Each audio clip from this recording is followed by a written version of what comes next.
Chapter 1. This is an idea/challenge from Dark King Marcel.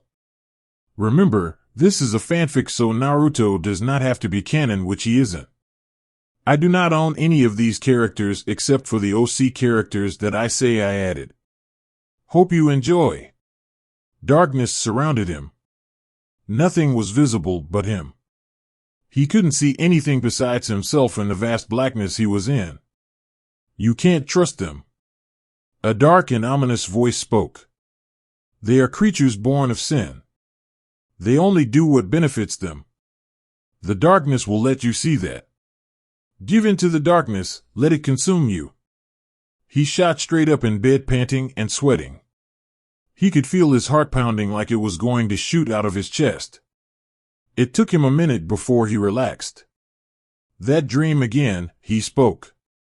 Well, no use worrying about it now. He got out of bed and stretched. He scratched his cheek and made his way to his bathroom. He turned on the sink and washed his face in some cold, refreshing water. He dried his face and looked at himself in the mirror. His scraggly blonde hair that went in every direction possible. His deep blue, cerulean eyes that looked joyful but when angered cold stare at your very soul. His eyes landed on his cheeks, which had his whiskers. Every time he saw them, they reminded him of that night. He shook his head. Around his neck he wore a necklace with a green gem. He was shirtless and his body was defined as much as a 16-year-old could be. Not a muscle freak, but had great definition. The most eye-catching thing were black, leather-like wings coming from his back. That's right, he was a devil. He has been a devil for 7 years now. He was found by one Sirs X and Rias Grimory from a church orphanage here in Kuo.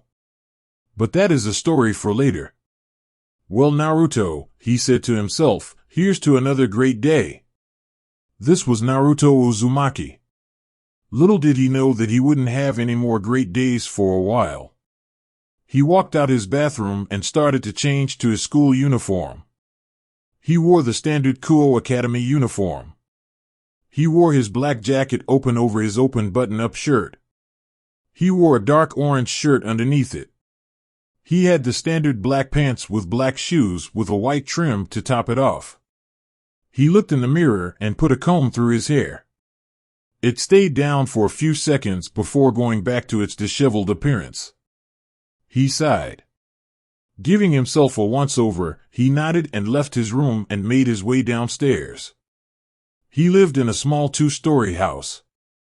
The first floor was very basic. It had the essentials a house needed. A standard-sized living room, a bathroom with a shower, a small room that he used as storage and office, and a kitchen with a dining room next to it. The kitchen was open so you could see in it from the dining room. The second floor only consisted of 2 rooms, each with their own bathroom and closets. A hallway connecting the two to a set of stairs. When Naruto reached the end of the stairs, he made his way towards the kitchen. He walked into the dining room to where he saw someone at the table sitting down already. It was a petite girl of 15 years of age with white hair and hazel eyes. The front of her hair has 2 long bangs going past her shoulders and several loose bangs hanging over her forehead, while the back has a short bob cut. She also wears a black cat-shaped hair clip on both sides of her hair. This girl was Kaneko Tuju, Naruto's friend and roommate. Morning, Kaneko-chan. Naruto greeted. Said girl just nodded at him, but he could see a hint of happiness at seeing him in her eyes. Would you like blueberry or chocolate chip pancakes? Her cold and emotionless demeanor changed to an excited one before she steeled herself. Chocolate chip, please. While she said that flatly, Naruto knew that she was all giddy inside. She always loved his cooking. But she loved his breakfast meals the most due to most of them being made with sweets added in. He went to the kitchen and started making breakfast and thought about when she moved in. She had moved in about a year ago, just before she started high school. They were very close before she moved in. They bonded over their past experiences. While they weren't the same, they still found comfort in each other. They were both found by Surzex after his orphanage incident and Kaniko's family issue. Kaniko was cold and emotionless to everyone in the beginning. But after constantly being next to each other, Naruto and her started to bond. Kaniko would only show emotion when they were alone and keep her emotionless facade when she was with others. That peeved Rias and made her jealous that Naruto could get Kaniko to smile while she nor anyone else could. Naruto finished his pancakes and served them on a plate. Kaniko's plate was comically stacked with pancakes with extra syrup on them. When he brought her the plate, she was practically drooling at the food. He chuckled at her expression and sat in his seat and ate his breakfast. Half an hour later and they finished and made their way to school. Kuo Academy. Naruto internally sighed as he felt a massive wave of negative intent directed at him.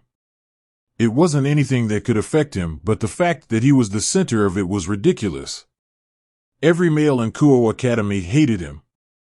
All because he lived with the school's mascot, Kaniko. How did they find out he lived with Kaniko? Well, that was all thanks to the infamous perverted trio, of course. They were following Kaniko on her way to their home, hoping to peep on her by finding out where she lived. That quickly went out the window when Naruto showed up and beat the living snot out of them and threatened to neuter them if they came near his home again. They quickly got the message but told the school that he lived with Kaniko. He didn't like the fact that they referred to her as a mascot, but Kaniko told him it was fine. While he didn't like it, he let it go. They ignored the glares and quickly made their way to the Occult Research Club. Upon arriving, they made their way inside to the main room where they have all their meetings and relax. Naruto took his seat on the end of the couch with the armrest while Kaniko sat right next to him, practically on his lap. He put his hand on her head and started rubbing it as she started to let out small purrs. They then saw Rias walk out of the shower with her hair still wet as she was drying it with a towel that Akino gave her. These women were the center of Naruto's attention. Whenever they entered a room, he went mute and admired their beauty. When Surzex and Rias had found him, he was a mess. Only after being resurrected as devil did he start to open up.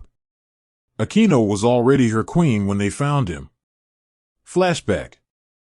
It was a few days after the incident at the church. A 10-year-old Naruto was in the police station in Kuo wrapped in a blanket. He had a dull look in his eyes as his cheeks were covered in bandages as he held onto his necklace around his neck. Naruto. He looked up and saw the policewoman who found him and was taking care of him.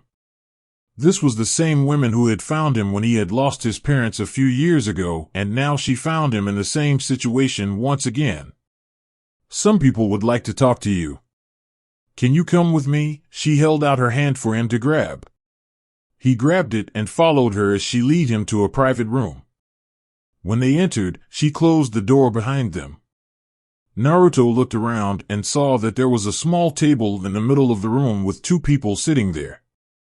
The first was a man who looked to be in his early, maybe mid-20s. He had shoulder-length crimson red hair and blue-green eyes. The person next to him was a girl. She looked about his age and was almost an exact replica of the man next to her. Even if she was so young, Naruto believed her to be the most beautiful girl he has ever seen. Naruto, these people are here to ask you some questions. The man is Surzex Gremory, and the girl next to him is his sister, Rias Gremory. She is your age, so there is no need to feel uncomfortable, the policewoman told Naruto. He looked hesitant but took his seat at the table across from the pair. Why, you are from the church? Naruto asked. Surzex frowned at the way Naruto spoke. It wasn't that he was stuttering, but the way he spoke. He was broken. His voice was hoarse and barely understandable. He also didn't make eye contact with Surzex when he spoke. Surzex had read his file about how his parents and godparents were killed. You could say that, Surzex said. You see, I own a large section of Kuo and I let the priests and nuns build the church. So in a sense, you could say I own it as it was built on my land. Naruto stayed quiet but nodded in understanding. Do you mind me asking some questions? Naruto nodded, albeit a little unsure. What happened? Naruto never looked up. We were just finishing dinner when we heard screaming. He spoke. One of the older nuns came running in and was bleeding. She told us to go to our room. So we all ran to our room, but not all of us made it. The man had stabbed the nun with his sword and started to attack us. Naruto shrunk his chair as he pulled his knees to his chest. There was so much blood. He didn't stop. You can STO dash. He then grabbed the nun who just got there. She was really young and nice. Naruto cut off Surzex. He grabbed her and started to rip her clothes off. You don't have to SA dash. He said he wanted to have fun with her. I couldn't take it anymore. I went to help but grabbed me by the neck. He said he was going to leave me alive to remember how useless I was. Naruto reached to his cheeks and pulled off the bandages. He gave me these. He yelled as he started to go hysterical. What Surzex saw made him flinch while Rias felt like she was going to puke. Naruto had 3 lines on each cheek resembling whiskers. They were still fresh if the blood coming out of them was any indication. The lines were a few inches deep. Naruto started yelling and was being hysterical. The officer was holding him, trying to calm him down. Soon other officers and a few medics came in the room to help with Naruto. One of the medics gave him a shot that knocked him out. The medics took him out the room so he could sleep peacefully in the bed he had here. I'm terribly sorry, the policewoman said. Anytime he starts talking about the incident, he has a mental breakdown. No need to apologize. It should be me. I should have known better than asking a child to remember such a traumatizing incident. Surzex responded. I think we should be on our way. They said their goodbyes and Surzex and Rias left the station. Once they were a few blocks away, Rias spoke. Oniai-sama, why did we come see him? Surzex looked at Rias with a small, sad smile.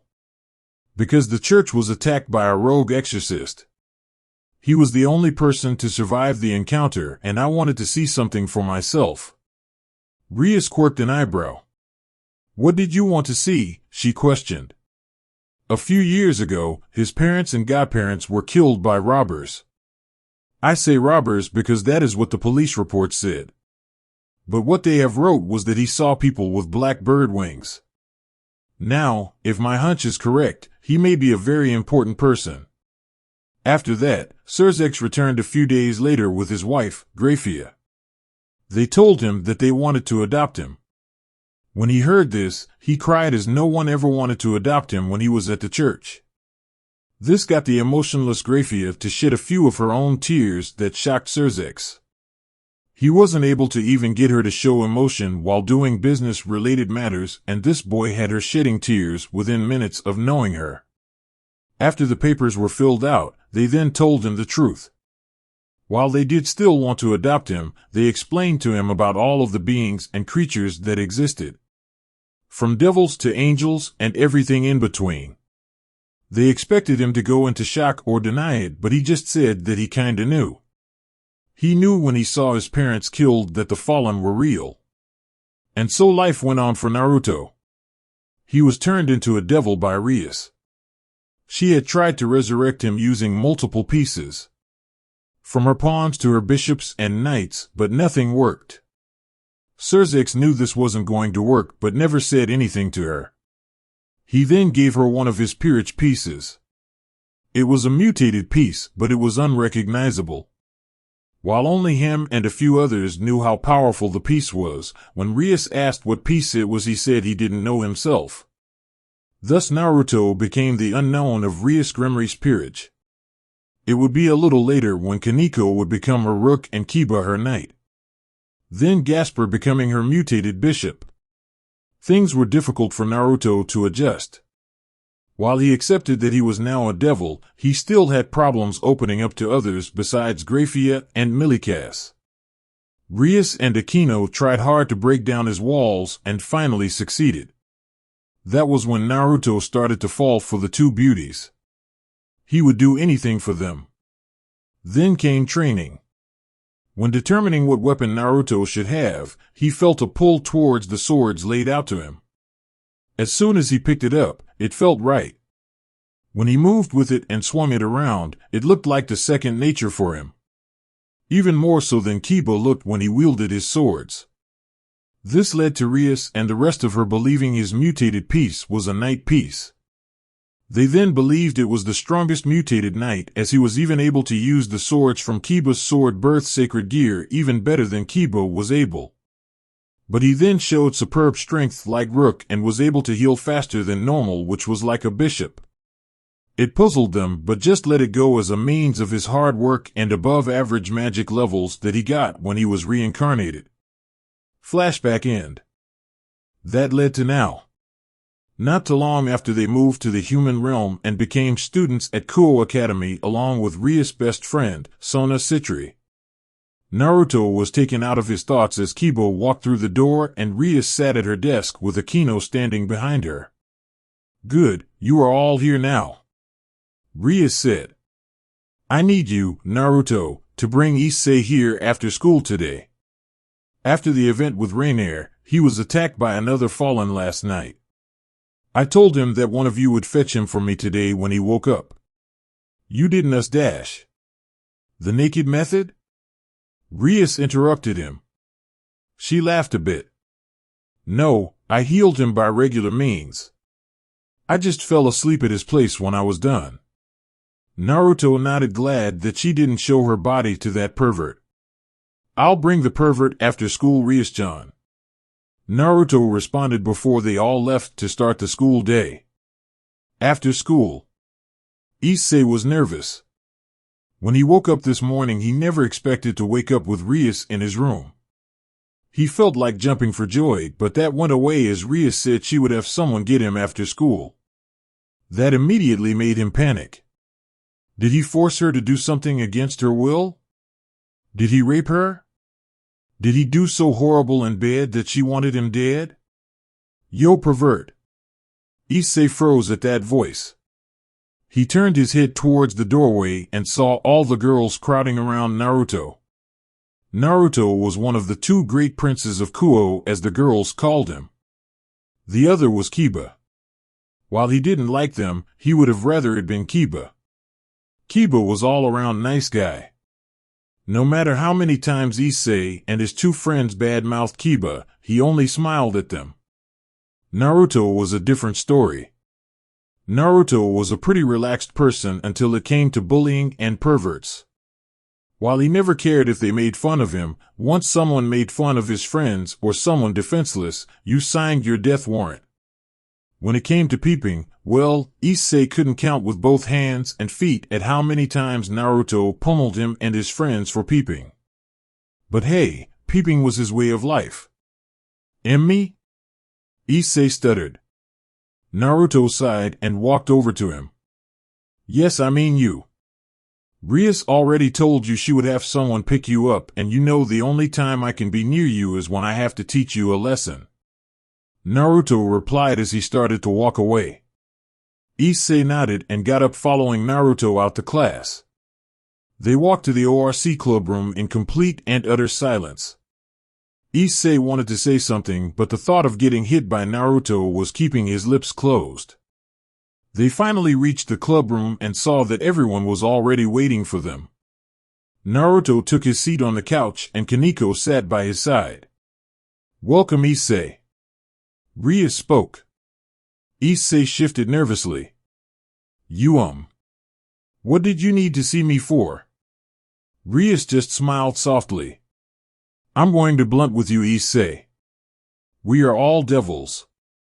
Everyone a part of the club sprouted black devil wings at her words. She then went on to explain about the supernatural. Devils, angels, fallen, the millions of other races. Issei just nodded dumbly at her explanation, not understanding anything she said as he was busy fantasizing about her. "So now that you're a devil, you must go out and make contracts with people. Can you do that? Rias finished. He nodded with a stupid grin. You got it. I'll do anything for you, Bucho. Rias giggled. You're cute. You can start by accepting these, Rias said, handing him a stack of papers as he walked out the club. That struck a chord with Naruto. She called Issei cute. Did she like him? Did she not like him? Naruto shook his head. He wouldn't have to worry about Rias falling for Issei. 1 week later. This past week had been shattering for Naruto.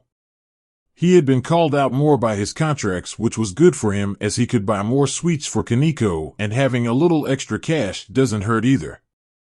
That wasn't the problem. The problem was Issei. He had no adaptation for magic whatsoever.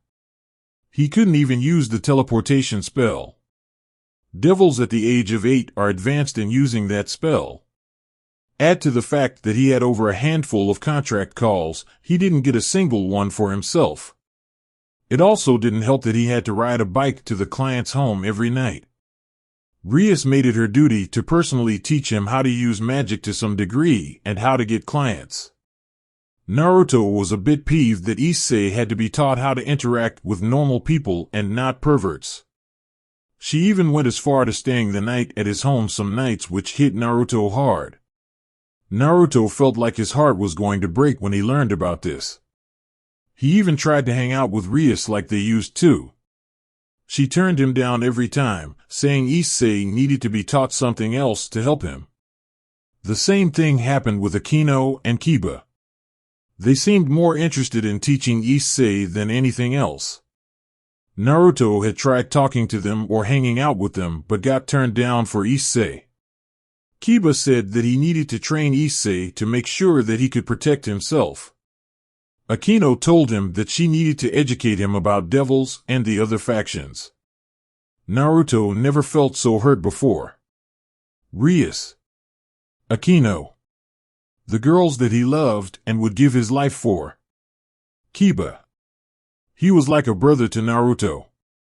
Naruto helped him loosen up his revenge attitude in return for remembering those who passed with the project Kiba was subjected to.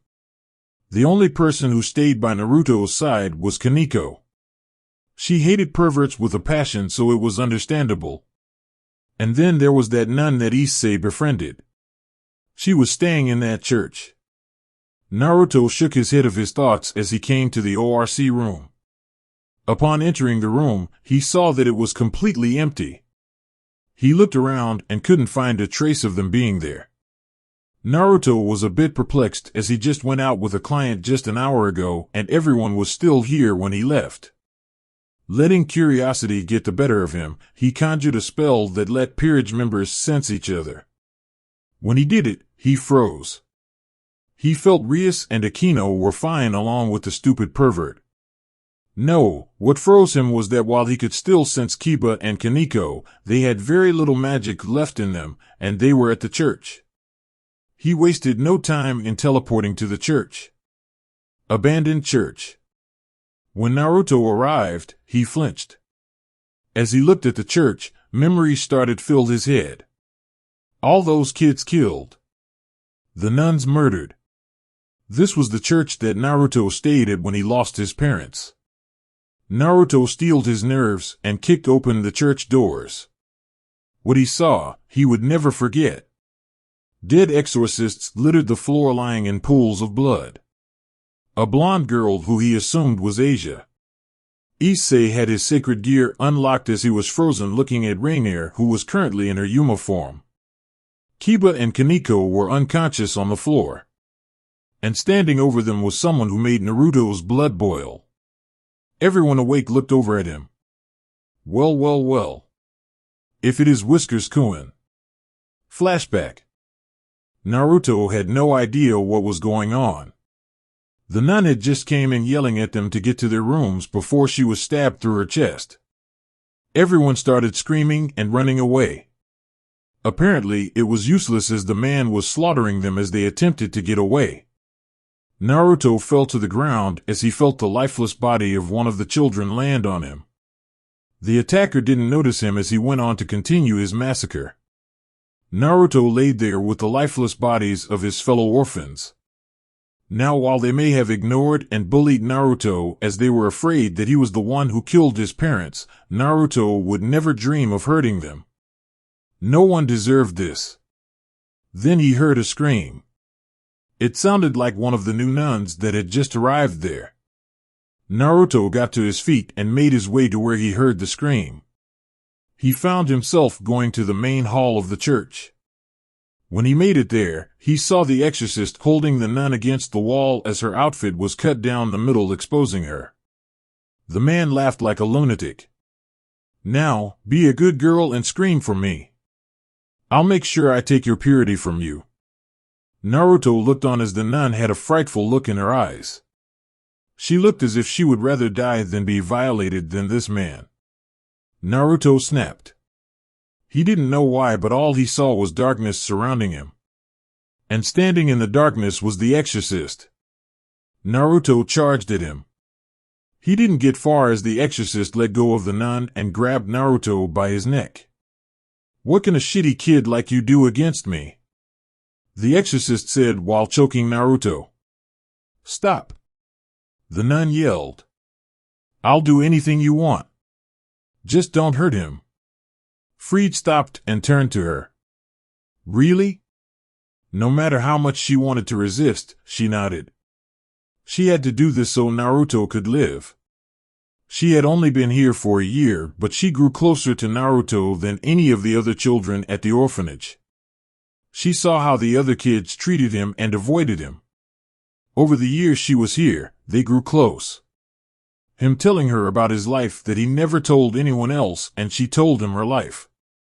Even about the child she had in secret but had to leave when the Vatican found out. She still loved her child and loved Naruto like her own as well. Maybe in another world they could have been brother and sister. She just hoped that Naruto would meet her one day. Yes. Just leave him alone. Her green eyes pleading for him to leave Naruto alone. Her blonde hair disheveled from his previous action. He just gave her a crazy smile. That's disappointing. Naruto's eyes widened as the exorcist stabbed her through her heart with his sword. I hate it when they give in. I love the strugglers. He spoke. He then turned to Naruto, who he still had by the neck. Now to deal with you. Naruto stopped struggling, waiting for his life to end. Don't worry, I won't kill you. He stabbed his sword in the ground and pulled out knife with a 6-inch blade. I'll just give you something to remind you how shitty you are. He put the blade to Naruto's face. You know, if you had whiskers, you would look like a shitty little fox. Aya! Naruto screamed. The exorcist had put the blade in Naruto's cheek and started to make a line. That's it. Scream, you little fox. Don't you ever forget who did this to you. The next 10 minutes were filled with Naruto's screams as the exorcist cut 6 lines on his cheek, 3 on each. Now don't forget my name, he said before he left the semi-conscious Naruto in the church. It's flashback end. Freed. Naruto growled. Would you look at that? The shitty little fox is all grown up. Freed yelled. And what's this? You're now shitty devil too. I just love today. First I beat your friends here, he gestured to the unconscious Kiba and Kaneko. Now I get to deal with you. Naruto couldn't control his anger. He clenched his fists and gritted. His man who gave him his whiskers, a never-ending reminder of that night, was here and hurt his friends. He couldn't take it anymore. His control slipped as he yelled at the top of his lungs. He never noticed the black lines that formed on his right arm. He summoned his ice and steel sword that Graphia got him. He moved at speeds that neither Rainier or Freed expected. Naruto rushed past Issei and Rainier, slashing Rainier from her shoulder to hip as he passed them. Freed barely had enough time to shield Naruto's sword with his own as the ground-developed spider cracks from the force of Naruto's strike. They jumped back from each other to gain some distance. Freed had a maniacal grin on his face. Seemed like Naruto was going to be a good fight for him. Naruto, meanwhile, was starting to lose himself in anger. The black markings on his right arm starting to reach his body. They became visible on the parts where his neck was revealed from his shirt. Seems you're not so useless anymore, Fox-kun. Freed antagonized. Naruto only growled as he raised his sword and charged Freed. Freed only smiled as he pulled out his holy pistol and fired all the shots at Naruto. The first shot was blocked by Naruto's sword that caused the sword to shatter. The second and third shots missed. The fifth and sixth, however, hit him in his right shoulder and arm. However, he kept charging Freed as if the holy bullets had no effect on him. Freed panicked and tried to fire more shots, but Naruto was already on him. Naruto grabbed his arm that held the gun with his marked arm and twisted it. A loud snap was heard as Freed screamed from Naruto breaking his arm. Freed pulled away and saw he had a black mark where Naruto was holding. Naruto then kicked Freed in the ribs and a crunching sound was made. Before Freed could realize what was happening, Naruto sent him flying away with a jaw-shattering punch. Naruto was going to pounce on Freed, but a light spear struck his foot, keeping him in place. Naruto turned to look at who did this and saw Rainier flying while trying to cover up the bleeding gash he gave her. Naruto turned to look at Freed, but saw he disappeared. Naruto let out a roar that shook the foundation, making Rainier lose focus on the spear that held Naruto still. Before she could blink, Rainier found herself falling to the floor from a kick courtesy of Naruto. When Naruto landed, he landed near an unconscious Kaneko. When he saw her, his mind cleared up and his black markings started to recede until it was like they were never there. Naruto walked to where his sword was broken and saw about half of the blade was still intact. Enough to end one fallen angel. Rainier had just sat up and was holding her head, reeling in what just happened. She saw Naruto walking towards her with part of his sword and fear filled her core. She looked around and saw Issei standing there shocked at the events that transpired. Issei! She called out in her Yuma form. Don't let him hurt me. I love you. Don't you love me? Issei shook his head and saw the girl that he had his first date with. Naruto, wait! Issei yelled. Naruto paused a few feet from Rainier and turned to look at him. Can't you see she's just messing with you? You're nothing but a perverted Fuga. Naruto was sent flying past Issei as Rainier recovered enough to hit Naruto with a light spear. Naruto coughed up blood and started to lose consciousness. Things started to become blurry. The last thing he saw clearly was Rainier trying to stab Issei and Issei flinching in fear before seeing a familiar black and red being consume Rainier. A week later. It had been a week after these events and we had a hurting Naruto. The day after the church incident, Naruto awoke in his own bed with Kaneko beside him.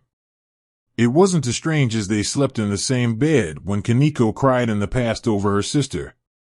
When she woke up, she filled him in on what happened. Kaneko had woke up after Rias killed Rainier with the power of destruction. She then told him that Rias revived Asia as her bishop and she had a sacred gear called Twilight Healing. Naruto then became furious when she told him that Issei took all the credit in killing Freed and wounding Rainier. Naruto wasted no time in getting dressed and going straight to the ORC room to explain what really happened. He saw everyone was there and started to tell what happened, including Freed getting away.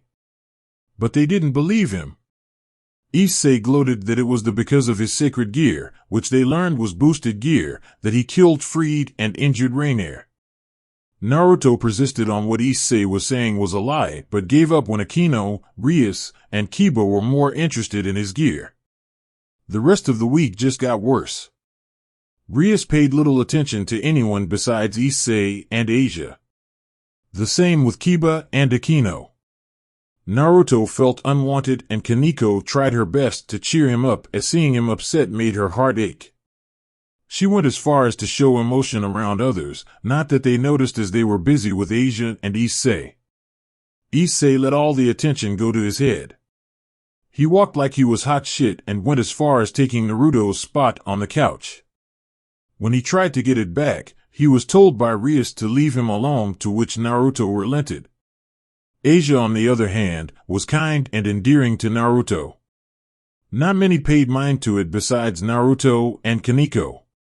Naruto for the life of him could not be angry with Asia. He didn't know why, but it felt like he felt familiar with her. Her blonde hair and green eyes did look familiar, but he marked that off as that wasn't uncommon among immigrants. The thing that gave him that familiar feeling was her accent.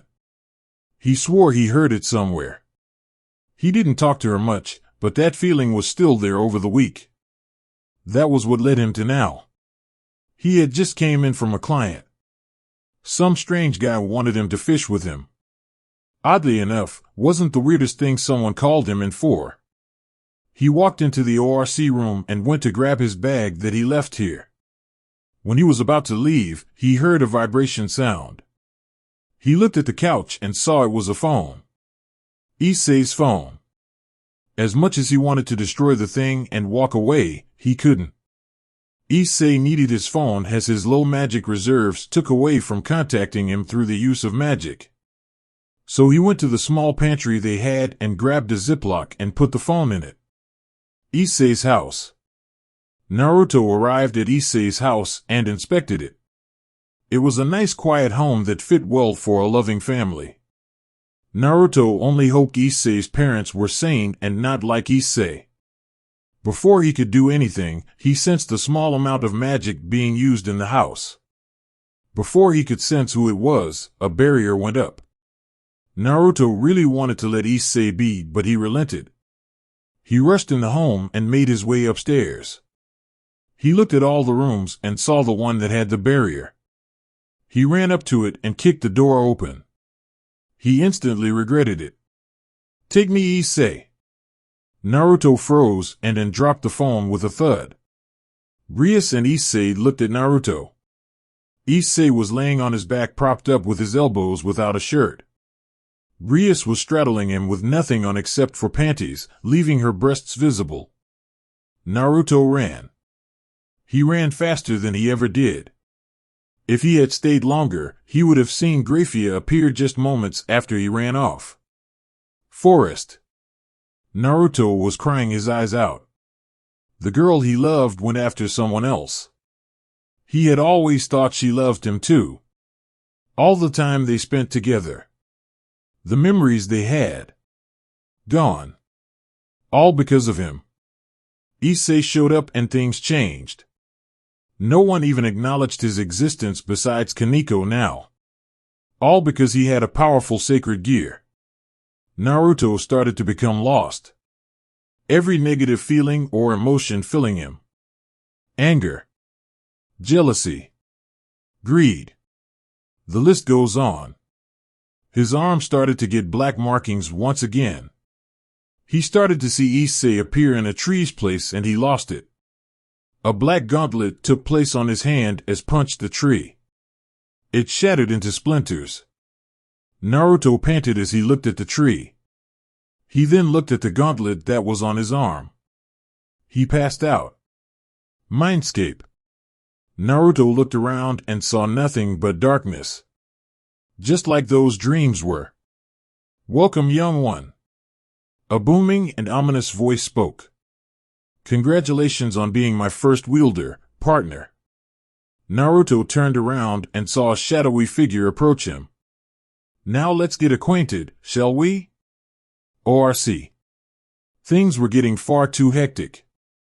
Graphia had showed up to get Rias to attend the scheduled meeting with Riser.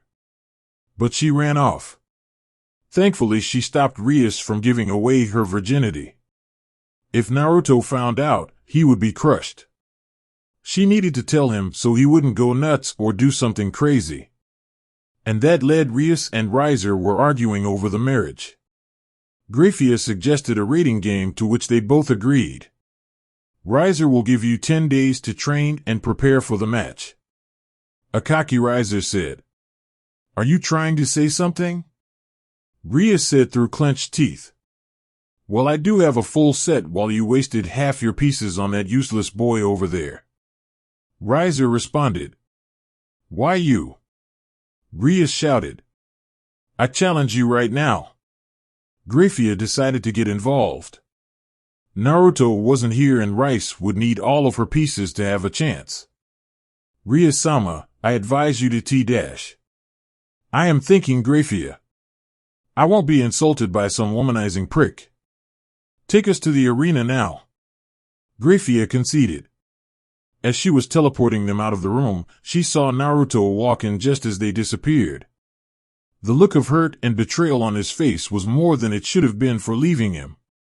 All Naruto could do was look at Graphia's apologetic face and Kaniko's teary eyes as he caught them mid-teleport. Rias left him. She abandoned him. Naruto was done. That was Chapter 1. Hope you guys liked it. So this was a challenge from Dark King Marcel. Before you flame, I know it is similar to Crowfeast's replaced story, but he did give me permission to use some parts that were the same. So, other than this chapter, the rest will play out differently than replaced. For the pairing, it will be a strong Naruto's Kaniko pairing with a small harem. We have some of the girls picked out for the harem. Remember, this is a fanfiction. I never said that I was using canon characters and their personalities. I know what every character acts like, but the whole point of fanfiction is write your own story. That's all. See you next time. Welcome back to Chapter 2. The first chapter was received so well by you guys. Thank you so much for the support. This story would have never been possible if it wasn't for Dark King Marcel and Crowfeast. So big thanks to those guys. Important. So I made a mistake last chapter. That was when I showed Naruto's gear last chapter. The gauntlet was just a placeholder for when me and Dark King Marcel found a suitable look. I will not spoil it as it is revealed in this chapter, but know this. It has 2 parts. I do not own any characters from Naruto or Highschool DxD. With that, enjoy Chapter 2. ORC Room. Naruto clenched his fists in anger. Rias had left him to go fight Riser in the raiding game that he had been preparing for since he learned of the marriage contract. He had been training and getting stronger for this day to save her from the marriage contract that her family put her into. But she went without him. She didn't need him there because she had Issei.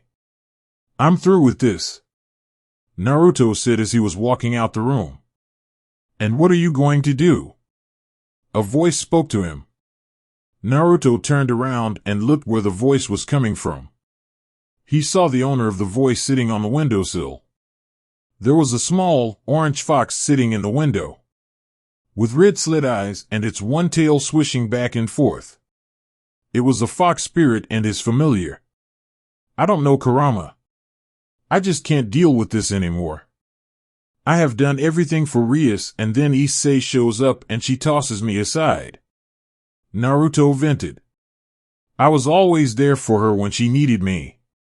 When she wanted to come to the human world and her parents didn't want her to, I stood up for her and gave them my word I would protect her from anything. Naruto's right arm started to develop black markings on it. When she needed a shoulder to cry on, I was there. When she needed help with a problem, I was there. Now she goes to that pervert who hasn't done anything. I thought Rias and Akino loved me as I did them. But I guess it was too good to be true. Naruto's eyes flashed yellow for a second. Kurama just listened to Naruto as he let all his pent-up emotions out while lifting an eyebrow at the changes Naruto's body had. When Naruto finished, he spoke. Are you finished yet? Naruto nodded. Naruto, I understand that you're upset, but what are you going to do about it? Mope and be depressed all the time? I'll dash. And become a stray? Kurama interrupted him. You'll be hunted down and killed by other devils, or maybe even the fallen or exorcist. While I despise devils, humans, and those alike, you, dare I say it, have grown on me. Naruto stayed quiet before speaking. Then I'll get traded and leave this peerage. Naruto said. And how are you going to do that? Rias is the only one with that authority of power, as you are in her peerage regardless if you are from Surzek's unknown mutated piece. Plus, she is a full-blooded devil, which means greed is stronger in her than you are. She wouldn't trade a mouse piece for any normal piece, so you would be stuck here. Naruto remained silent. And if you leave, what about the person who loves you? Kurama asked. Naruto's face turned sour. Did you not hear me? I said Rias obviously Naruto said before he was smacked with Kurama's tail. You idiot! Kurama yelled. Not her. I'm talking about that little Nico that lives with you. Naruto rubbed his reddening cheek as his adopted a puzzled look. Kaneko? Yes, you dolt. Isn't it obvious? She only follows you around like a lost puppy, kitten. She sleeps in your bed most of the time and only smiles or shows emotion when you are with her. And if you leave, she will be under Riser's watch. Kurama scolded. Naruto was stumped. He knew Kaneko loved him but thought it was like a sibling loves one another. Man, did he feel like shit. Here he was chasing after two girls who ended up chasing after some tasteless womanizer while he was treating Kaneko just as Rias and Akino were treating him. And she still loved him after all this time. Her teary-eyed face coming to his mind from just moments ago when he saw them leave. How could he be such an idiot? The one person that he truly connected with and wasn't afraid to show his true self to, he ignored her. He knew he loved her. He always did, but as family because that was how he thought she loved him. Oh, how wrong could he have been? No more. He whispered. Kurama raised an eyebrow. No more will I ignore Kaneko's feelings. Kurama grinned. Kurama, take me to the rating game. No doubt they are halfway through it already and I want to save Kaneko from that pig riser. That was the Naruto that Kurama knew. He smirked. You're lucky, kid. If Inari wasn't a goddess, I wouldn't be able to freely teleport to wherever I wanted. Kurama said as a light started to envelope the both of them. Thank you, Kurama. I knew I could always count on you. Naruto said. Well, don't expect help in the rating game. Getting past all the barriers the devils put to keep people from interfering with the games will drain my power significantly, so I won't be able to stay long. Naruto nodded in understanding before the orange light fully enveloped him. Rating game. Rias regretted anything more than her decision to have her rating game now. She was so confident that she could take Riser down with her peerage, especially since Issei had unlocked his sacred gear. The rest of her peerage had been training for the last few years for this moment also. She would win, wouldn't she? Oh, how wrong she had been. She let her temper get the best of her and challenged Riser to a rating game without making a plan. Not to say they were being destroyed, just they stood no chance against a man who only lost 2 games by forfeit. Akino had eliminated 2 rooks and a bishop on her own.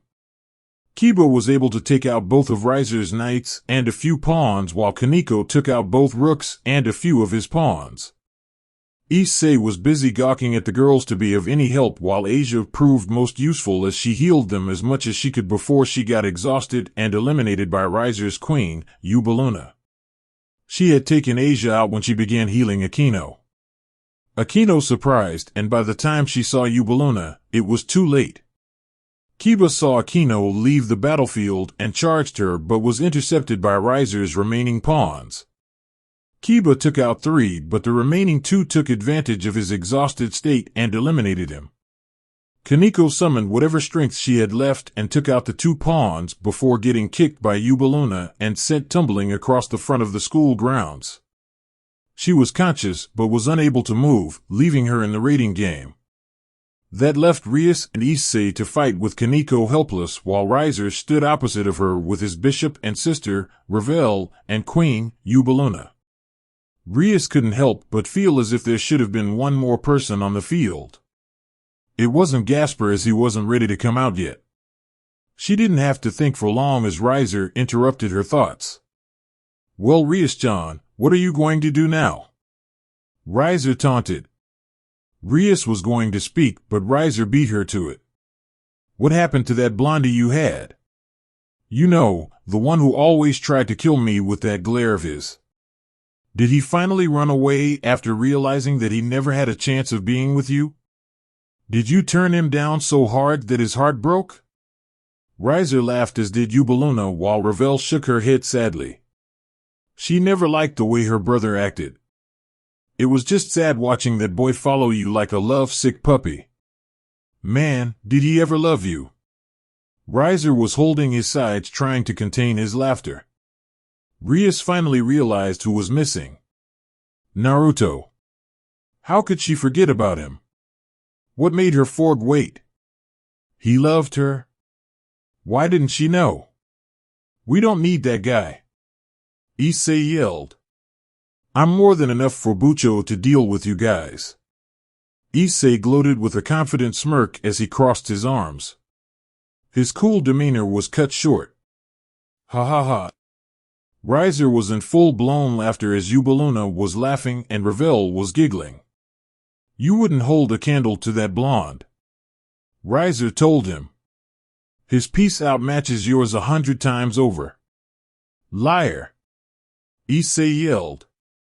I hold 8 pawn pieces, and you just said he has 1 piece. He can't be a queen because Akino has that piece, so he has to be weaker than me. Riser just smiled cockily as his laughter started to die down. He loved to show how worthless half-breed devils were. That is true, but he has a very special piece in him. Issei quirked an eyebrow. You see, Naruto doesn't have one of Rias-chan's piece in her, but her brother's.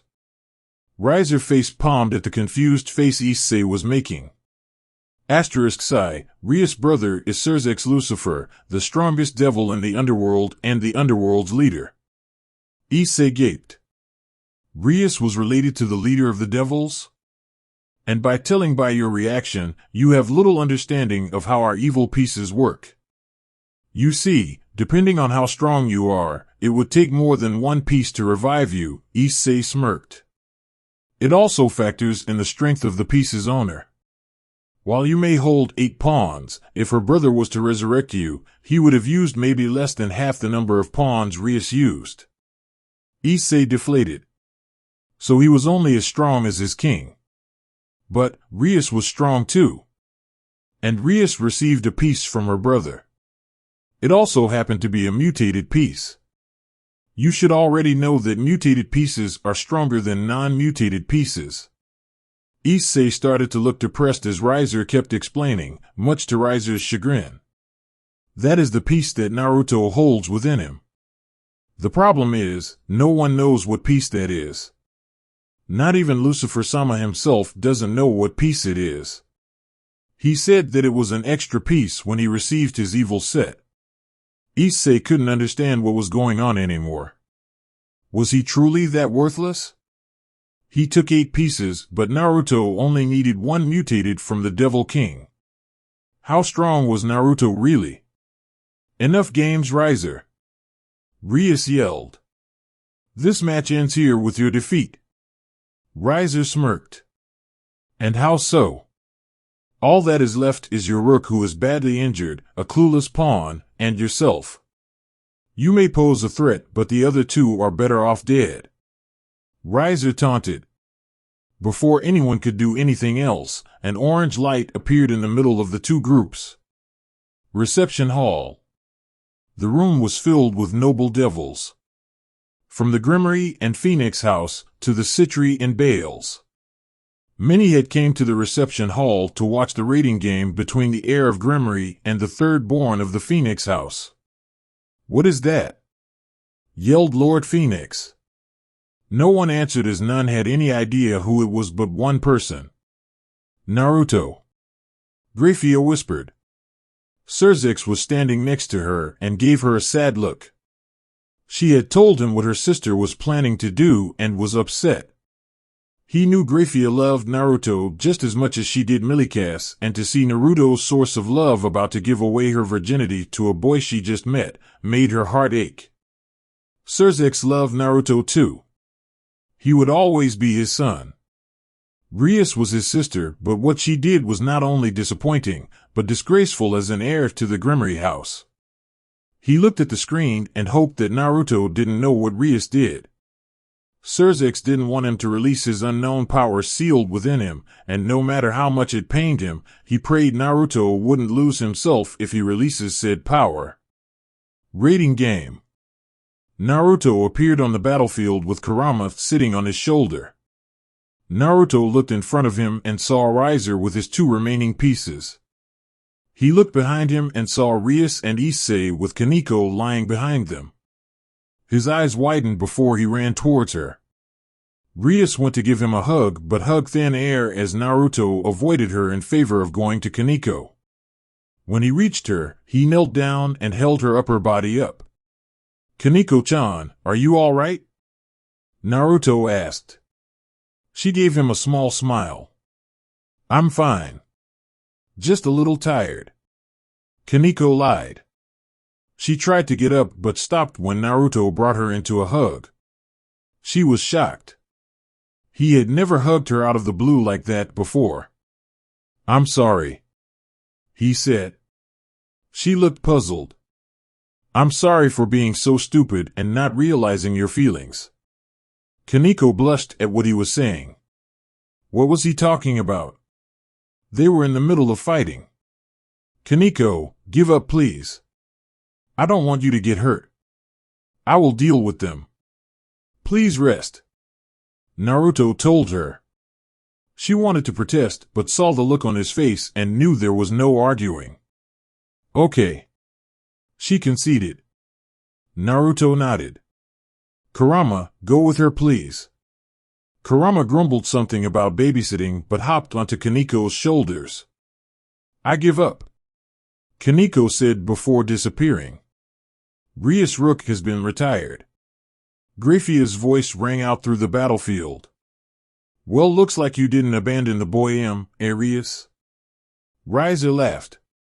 Rias frowned and Naruto adorned an angry look on his face. Which one of you hurt Kaneko-chan? Naruto growled out. Yubaluna was about to take credit before Riser spoke up. I did.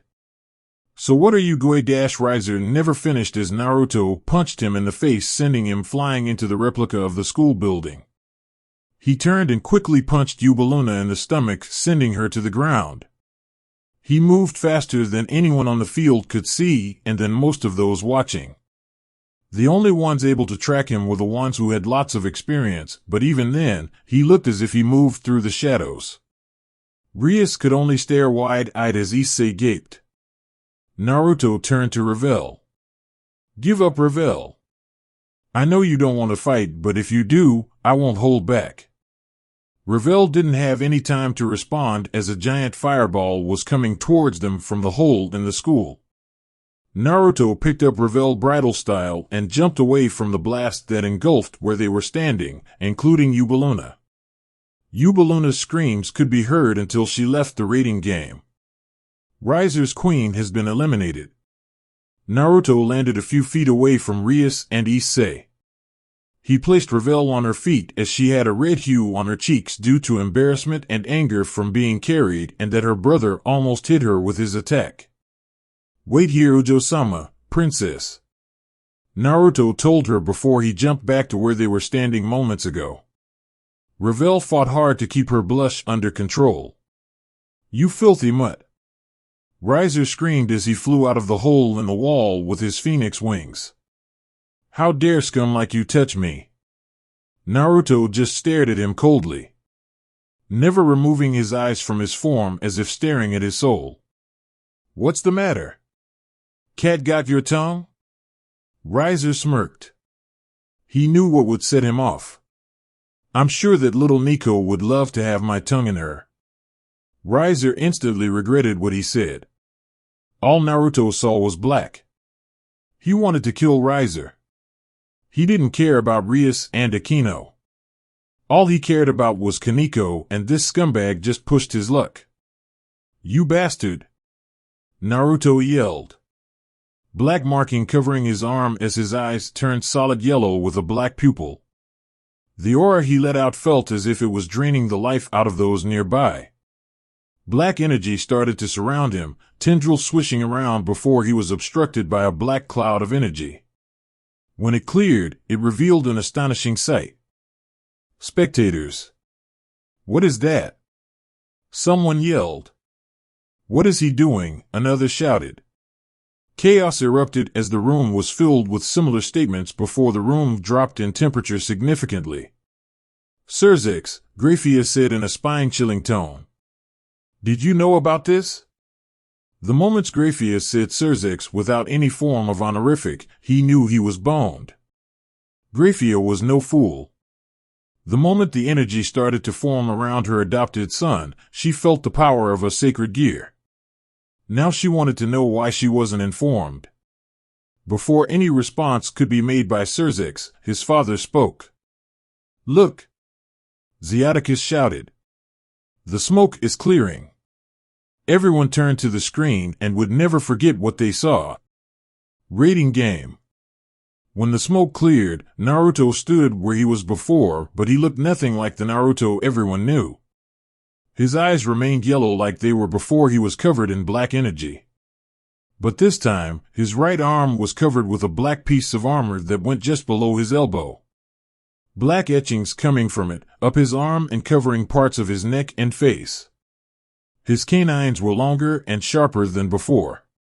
His scars on his cheek were as dark as the markings covering his arm. His entire appearance and aura that he gave off was demonic and dark. All anyone could do was stare at the new Naruto, not believing in his new power and aura. Riser hid his fear and spoke to Naruto. Do you think some costume change is going to help you? It doesn't matter.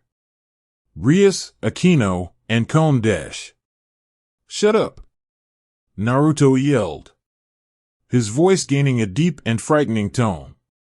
You're nothing but a filthy man whore. I don't care if you take Rias and Akino. You will not go anywhere near Kaneko. The spectators, along with Rias, were shocked. To the spectators, they thought that Naruto loved the two girls and would do whatever he could to protect them. But now he said Riser could have them, making them wonder what happened. Rias, however, was crushed. She never knew how Naruto felt about her and Akino until a few moments ago, and now he said he didn't care if she was married off to Riser. She never felt so hurt before in her life. I will stop you here, Naruto said before extending his arm. He opened his palm and particles started to appear in his open hand before taking shape. The first thing to materialize was a black handle with a small black chain on it. On the faces of the handle, it had multiple red, diamond-shaped markings running up and down it. Then the rest started to materialize until it revealed a pitch-black blade. There was no color to it other than black and was quite lengthy. Google Tensai Zangetsu. I will cut you down where you stand. Naruto pointed the sword at Riser. Like hell you will. Riser yelled before launching a fireball that was the size of the ORC building at Naruto. Naruto just stood there while glaring at Riser before the fireball engulfed him. Ha ha ha. Not so tough now, are ya? Riser laughed. That was one of the strongest fireballs that we Phoenixes could make. You had no chance from the start. The onlookers could only watch with terrified looks on their faces. Naruto was obliterated in a matter of seconds. Rias fell to her knees. She just lost one of her best friends. The only person that was always there for her, and she neglected him ever since Issei and Asia joined a little over a month ago. Rias now knew blowing off Naruto wasn't worth it. Hey! Rias looked up when she heard Riser yell. I eliminated the weakling, so announce it already. Riser yelled at the announcer of the rating game. Graphia watched in horror as her her real son, was just erased with an attack that made the House of Phoenix one of the top pillars in the underworld. Just as she was about to announce the elimination and death of her son, someone spoke. "Is that all you have?" came a shout from the flames that covered Naruto. Everyone watched in fascination as the flames started to swirl in a tornado-like fashion. The spiral started to get smaller and smaller until it was revealed that the flames were being absorbed into Naruto's sword. "You're a pathetic excuse for a phoenix," Naruto said before charging at Riser. Riser snarled and started to throw fireballs at Naruto. Each fireball was blocked by Naruto's sword, which seemed to absorb each and every one of them as none exploded like they should have. Naruto appeared before Riser and slashed him from his left hip to his right shoulder. Riser screamed in pain before he flew away from Naruto. "That may have hurt, but it isn't enough to gag." Riser taunted before spitting out blood. He looked down and saw the slash that Naruto made was still there. He focused all his magic to the cut, but nothing happened. What did you do to me?" Riser screamed before he fell to the ground on his knees. "This is my sacred gear," Naruto said in his normal voice while keeping his new look active. He raised his right arm that had the armor piece while holding the sword in it. "Dark Rule," Naruto shouted. Everyone went wide-eyed at that, even Surzex. They had never heard of this sacred gear before. Was it a new one? Did someone or Azazel finally make an artificial gear already? "I am its first wielder. This blade," Naruto pointed the blade at the kneeling Riser, "is the counterpart to Excalibur." Jaws hit the floor. "That means that this sword is 100% demonic. Meaning it harms holy magic and items while any demonic attacks, such as devil magic, are negated with it," Naruto explained. "And here's the kicker," Naruto said with a full-blown maniacal grin. "It stops the flow of devil magic to the inflicted wound area. Meaning, your rapid healing will never help you as long as I wield this sword," Naruto yelled. The room with the spectators was completely silent. Not even breathing could be heard in the room. Naruto positioned the sharp edge of the sword against Riser's jugular. "Now," he started, "do you forfeit?" Riser could only quiver in fear. No matter how much he wanted to deny it, he lost. He never felt so scared in his life. I give up," Riser stuttered. It took a few seconds, but the announcement was made. Riser Phoenix has forfeited. The winner is Rias Grimmery. Graphia's voice sounded through the game and room with the spectators. Soon after, the devils on the field were teleported to the room with the spectators. Reception Hall. Rias, Issei, Naruto, Riser, and Revel were all teleported to the reception hall where all the noble devils were watching. The moment they were visible, an applause broke out to congratulate Rias on her win. She smiled and bowed while Issei had a shit-eating grin. Riser left to the medics to get his injury looked at while Revel was pulled aside by her parents. Naruto could care less as he was looking for Kaneko. He started to walk forward to where he could see most of the members that had less damaging wounds of Rias and Riser's peerage. He saw Kaneko standing next to Asia near Kiba and Akino. As he made his way over there, Rias stepped in front of him. "Oh Naruto," she started. "Thank you so much. You don't know how much this means to me." Rias went in to give him a hug but stopped when she felt him grab her shoulders. "Listen Rias, don't act all sweet and caring now that I won that rating game for you," Naruto said coldly.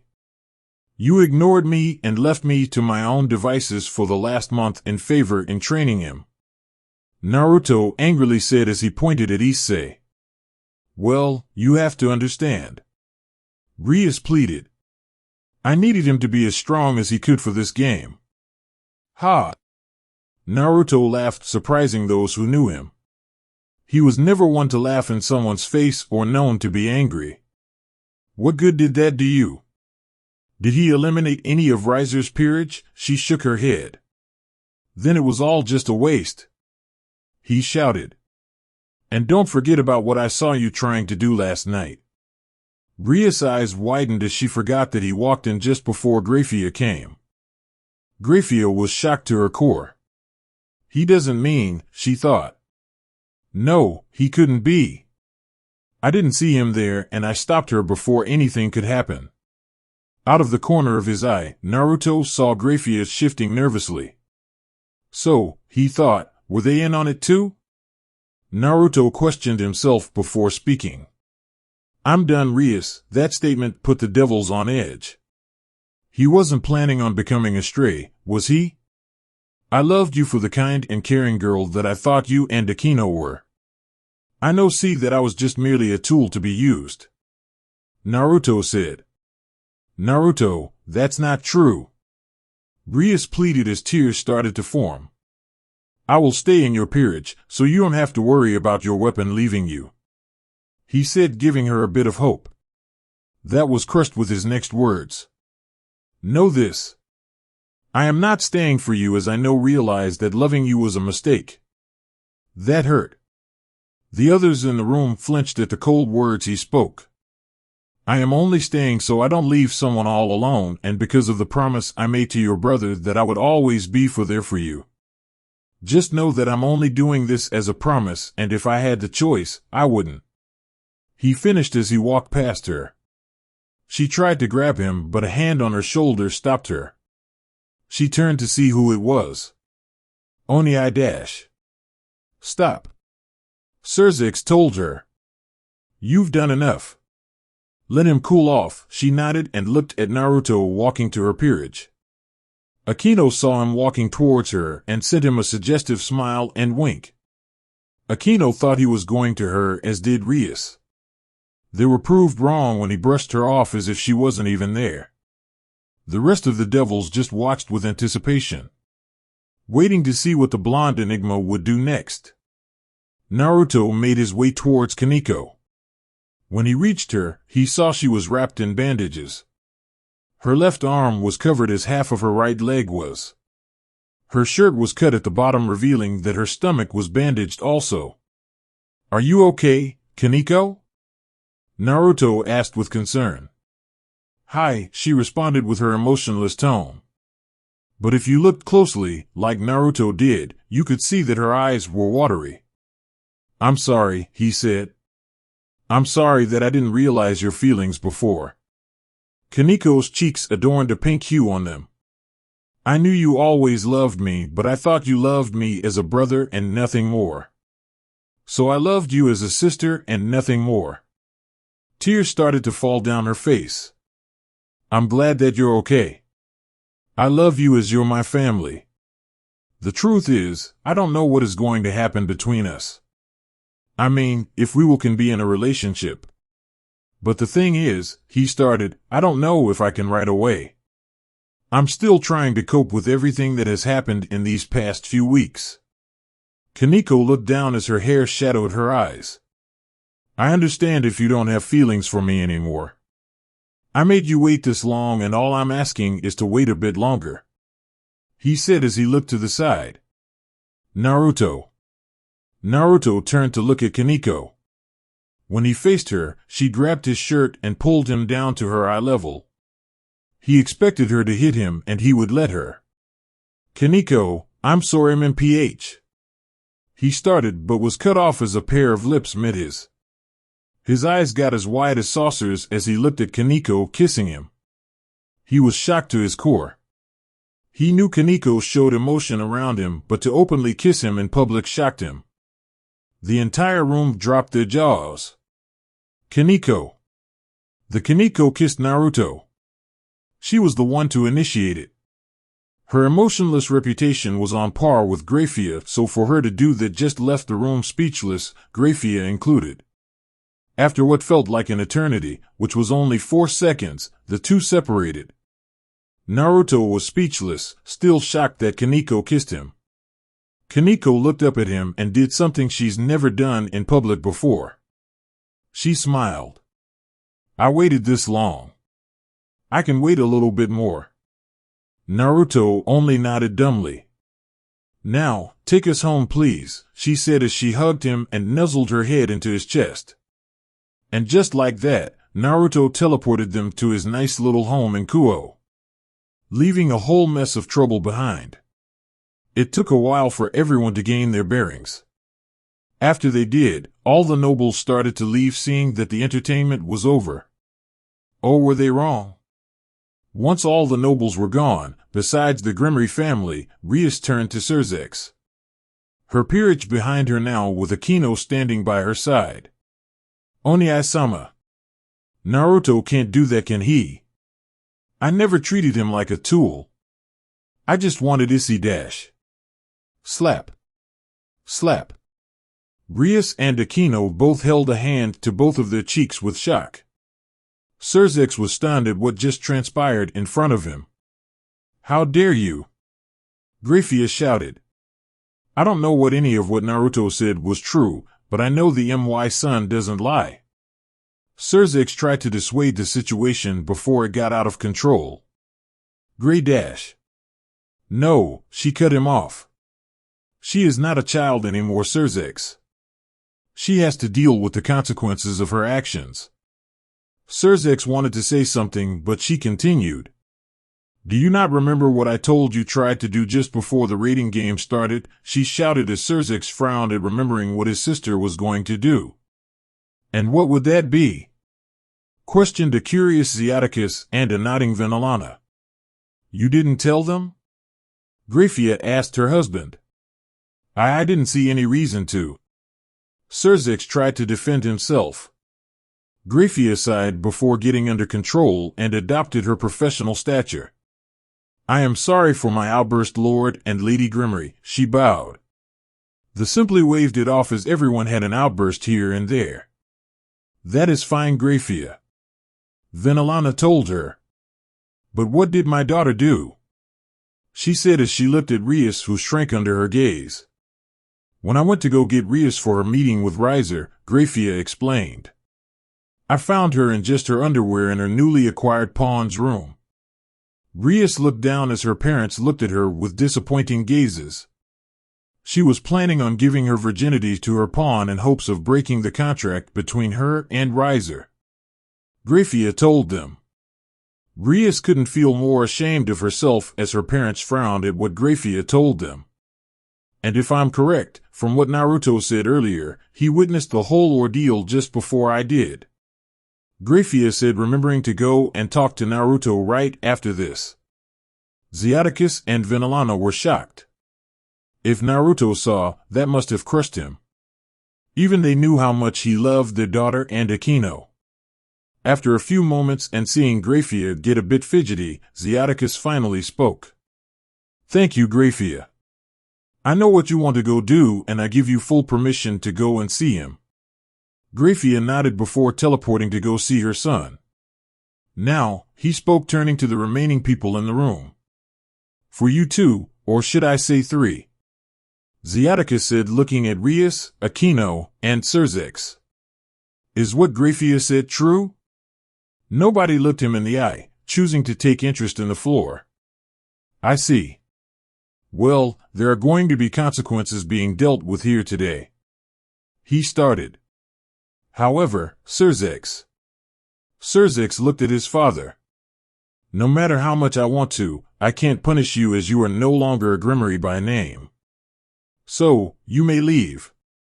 I advise you, however, to leave Grafia alone with Naruto as he seems extremely vulnerable right now. Surzex nodded and left to his home to look after Milikas. Now for you, Rias. Rias didn't say anything. I'm very disappointed in you. Why would you go and do such a thing? I wanted to get out of the marriage contract. I didn't want to be a part of Riser's harem. Zeaticus only shook his head. You always did have a bad temper. Rias wanted to shout, but he continued. You never read the contract fully as you were upset about being married away to Riser. he finished. Then Alana continued for her husband. Yes, we understand why you didn't want to be married to Riser, as we do not like the way he is either, she said. But he was being married to you. Rias looked confused at that. Meaning he would have no power over you. You are the heir to our house, and the Phoenix already have an heir. Riser was just a means to bring the houses together. Ziaticus nodded. While the elders would have liked it, they could never force you two to have children. You could have stayed married and never had any or found another man to have a child with. As very uncommon and rare as they are, female devils do have harems also. Though those are mostly comprised of women also. Ziaticus said as he shot his wife a look as she just smiled slyly. Rias was shocked. She never knew that was what the contract said. She felt terrible. She had just lost one of her best friends, all because she had a quick temper. Now for your punishment. Ziaticus would have continued if a certain pawn didn't interrupt him. Rias Bucho didn't do anything wrong. She was just helping me train. She didn't want to be. Ziaticus was going to yell at him, but his wife spoke for him. And who are you to talk? Then Alana said in a cold voice. If I recall, at some point during the game you shouted that you would do anything to touch my daughter's breasts and proclaimed you wanted to be harem king. So how are you any different than Riser? Then Alana scolded him. Issei didn't say anything as Ziaticus spoke. Enough of this. You, boy, should learn when to speak. If this was an important meeting, you could have had everyone in your peerage killed, including my daughter. Issei flinched. Rias, just by the way your new pawn is, shows your status as a king. While I'm not allowed to take away your peerage, I can restrict you from doing things with them. Ziaticus told her as she looked down and shamed at being called the bad king. First, you will not handle any political matters that occur within Kuo. You and Sona were given that area to share with you handling affairs because of your brother. Now Sona will handle the affairs in and around Kuo. He said. Second, someone will be coming by every now and then to check up on you. I don't know who yet, but expect them to show up. And finally, you cannot force Naruto to do anything he doesn't want to that doesn't involve peerage duties. He already said he will fulfill his promise he made to us, so that will be all he has to do. Rias wanted to argue, but he held up a hand. It is not entirely all my decision. After his display in defeating Riser with little effort, the higher-ups that were here started to talk. Him defeating a high-class devil, especially a phoenix, while negating his regenerating factor, is definitely worthy of having a chance of getting his own peerage.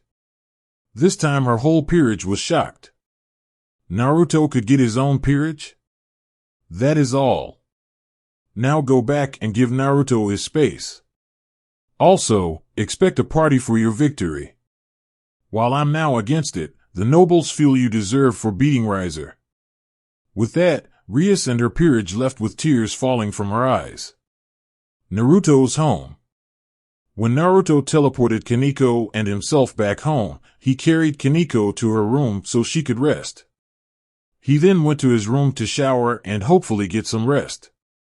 Unfortunately, rest had to come later, as when he exited his bathroom to his room, Graphia teleported in. Naruto, are you okay? Graphia asked with concern in her voice. What does it matter to you? He shot back. Graphia was stumped. Why was he angry with her? What did she do? What are you talking about, Naruto? What's the matter? What's the matter? What's the matter? My entire life is what's the matter. Naruto started shouting, much to the shock of Graphia. Naruto wasn't one to show much anger, let alone shout.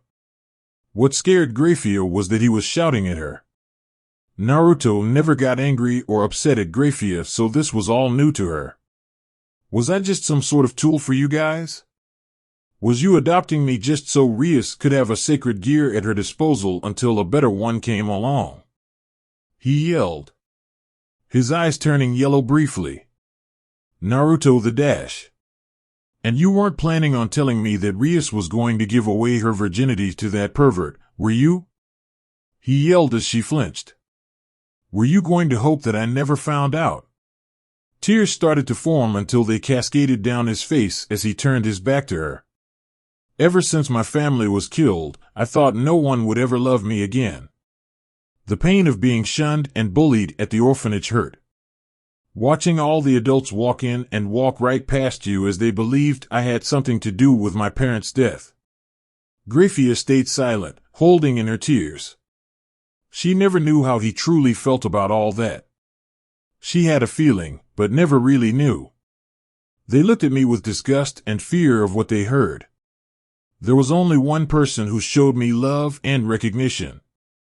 He smiled sadly as he remembered the nun who he shared his most inner feelings with. Then, Freed came and took her away from me. Giving me these, he touched his scars on his face. A never-ending reminder of how I couldn't save her. He took a deep breath. And then you guys showed up. When you said you wanted to adopt me, I was never so happy since I lost my parents. I cried tears of joy that night at finally having a family again. When you told me about the world of supernatural, I was stunned.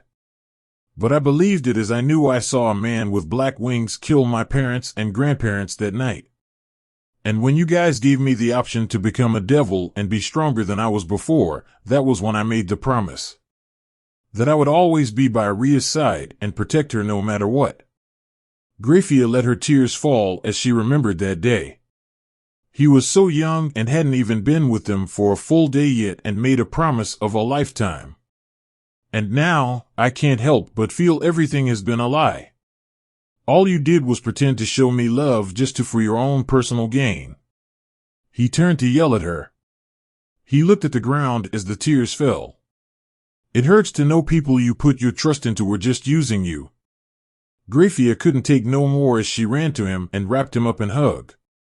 He struggled to get freed, but Graphia's superior strength held him to her chest as he finally gave up.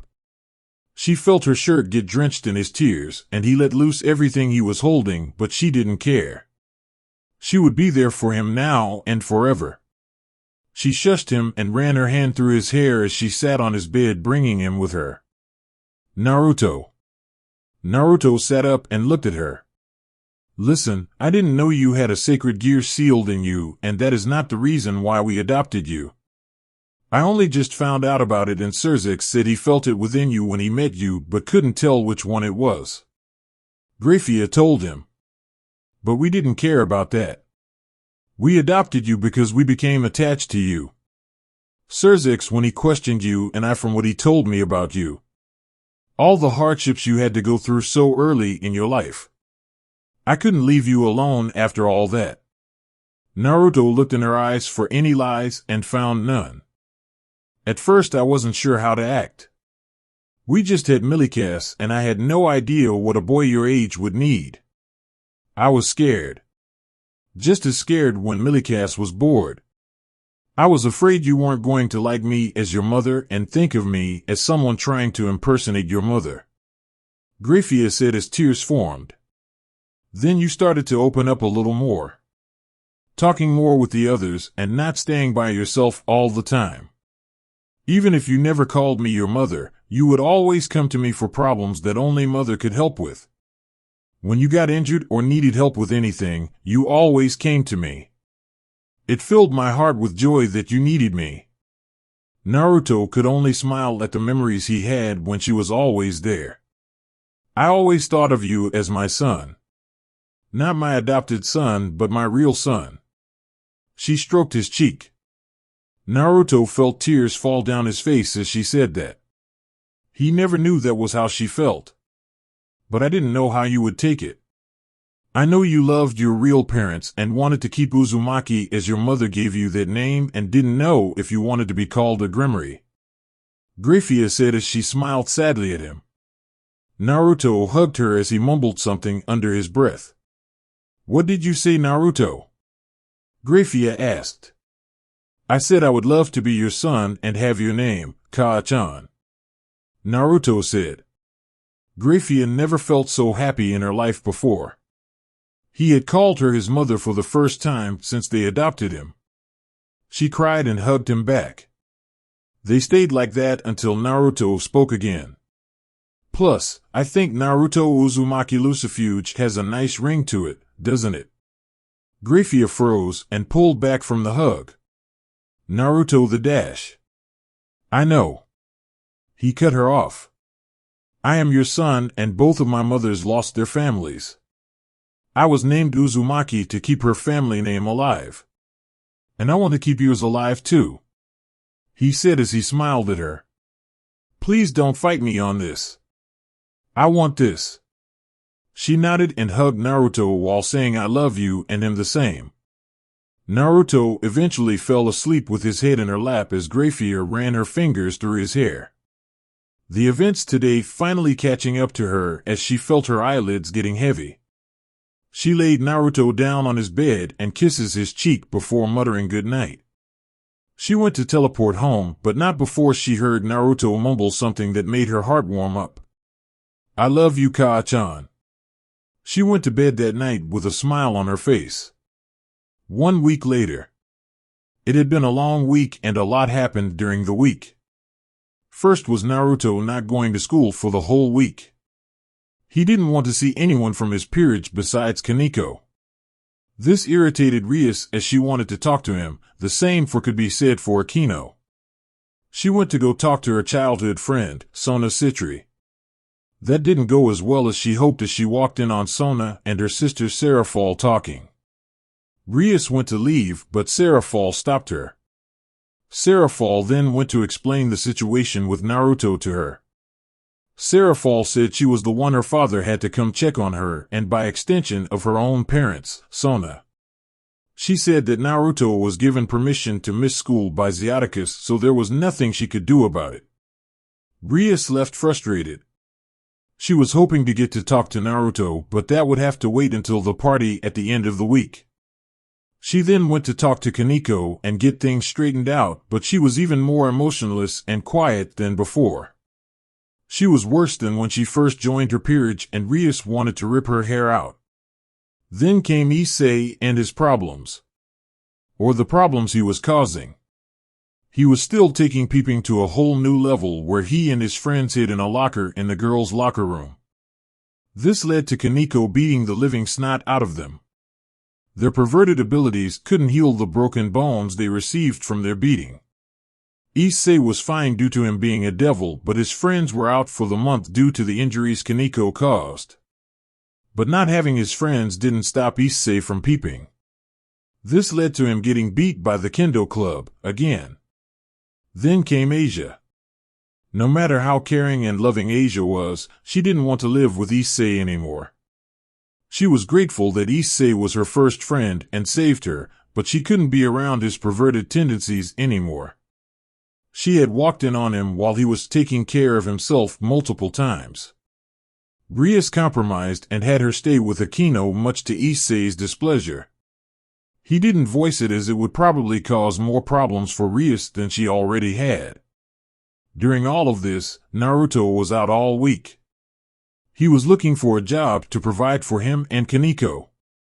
He knew him not going to school would put him behind in his contract, so he had to find a new source of income. He had found a nice little ramen stand to work at. But that is for another time. And Kaneko. She was actually quite happy with her life at the moment despite the issues that happened. Naruto had finally saw the feelings she had for him, and although he didn't feel the same as much as she did, he said he would try as long as she waited for him to sort out all his issues. And wait she would do. Although a bit hard, she would do it for him. Though she did sleep in his room more often than she regularly did. And much to her enjoyment, Naruto started to be a bit more physical with her. From hugs to head petting, which she enjoyed very much. And that was how the week went ever since Naruto defeated Riser. Present. Naruto sighed as looked at himself in the mirror. He really didn't want to go to this party, but he had no choice. It was in honor of Rias' win against Riser, or should he say his win? He shook his head of those arrogant thoughts. He didn't need to be cynical and an uptight prick. He looked at himself in his mirror. He wore a burnt orange jacket with the collar and cuffs being black. He wore a white shirt underneath his jacket. He wore black pants with an orange trim down the sides. He finished his outfit with standard black shoes. He attempted to comb his hair again only for it to go back to a disheveled look. He walked out of his bathroom and out of his room. As he made his way downstairs to the living area, he saw a sight that had him speechless. Kaneko stood waiting in the living room waiting for him. What she wore made him stop. Kaneko had her hair behind her right ear while the left hung freely. Her cat hair clip moved from the right side to the left. She wore a beautiful white dress. It was a strapless dress that hugged her slim body, accentuating her still developing breast. It hugged her hips. It was tight around her butt, making Naruto now notice that she had an extremely attractive butt compared to anyone else he has seen. The dress stopped just past mid-thigh, revealing strong but slender legs to him. "Naruto?" Kaneko asked for the third time since he came down. "Beautiful," Naruto blurted out before closing his mouth. Kaneko's cheeks gained a red tint as she looked away. No matter how much she loved him, she would never get used to him complimenting her.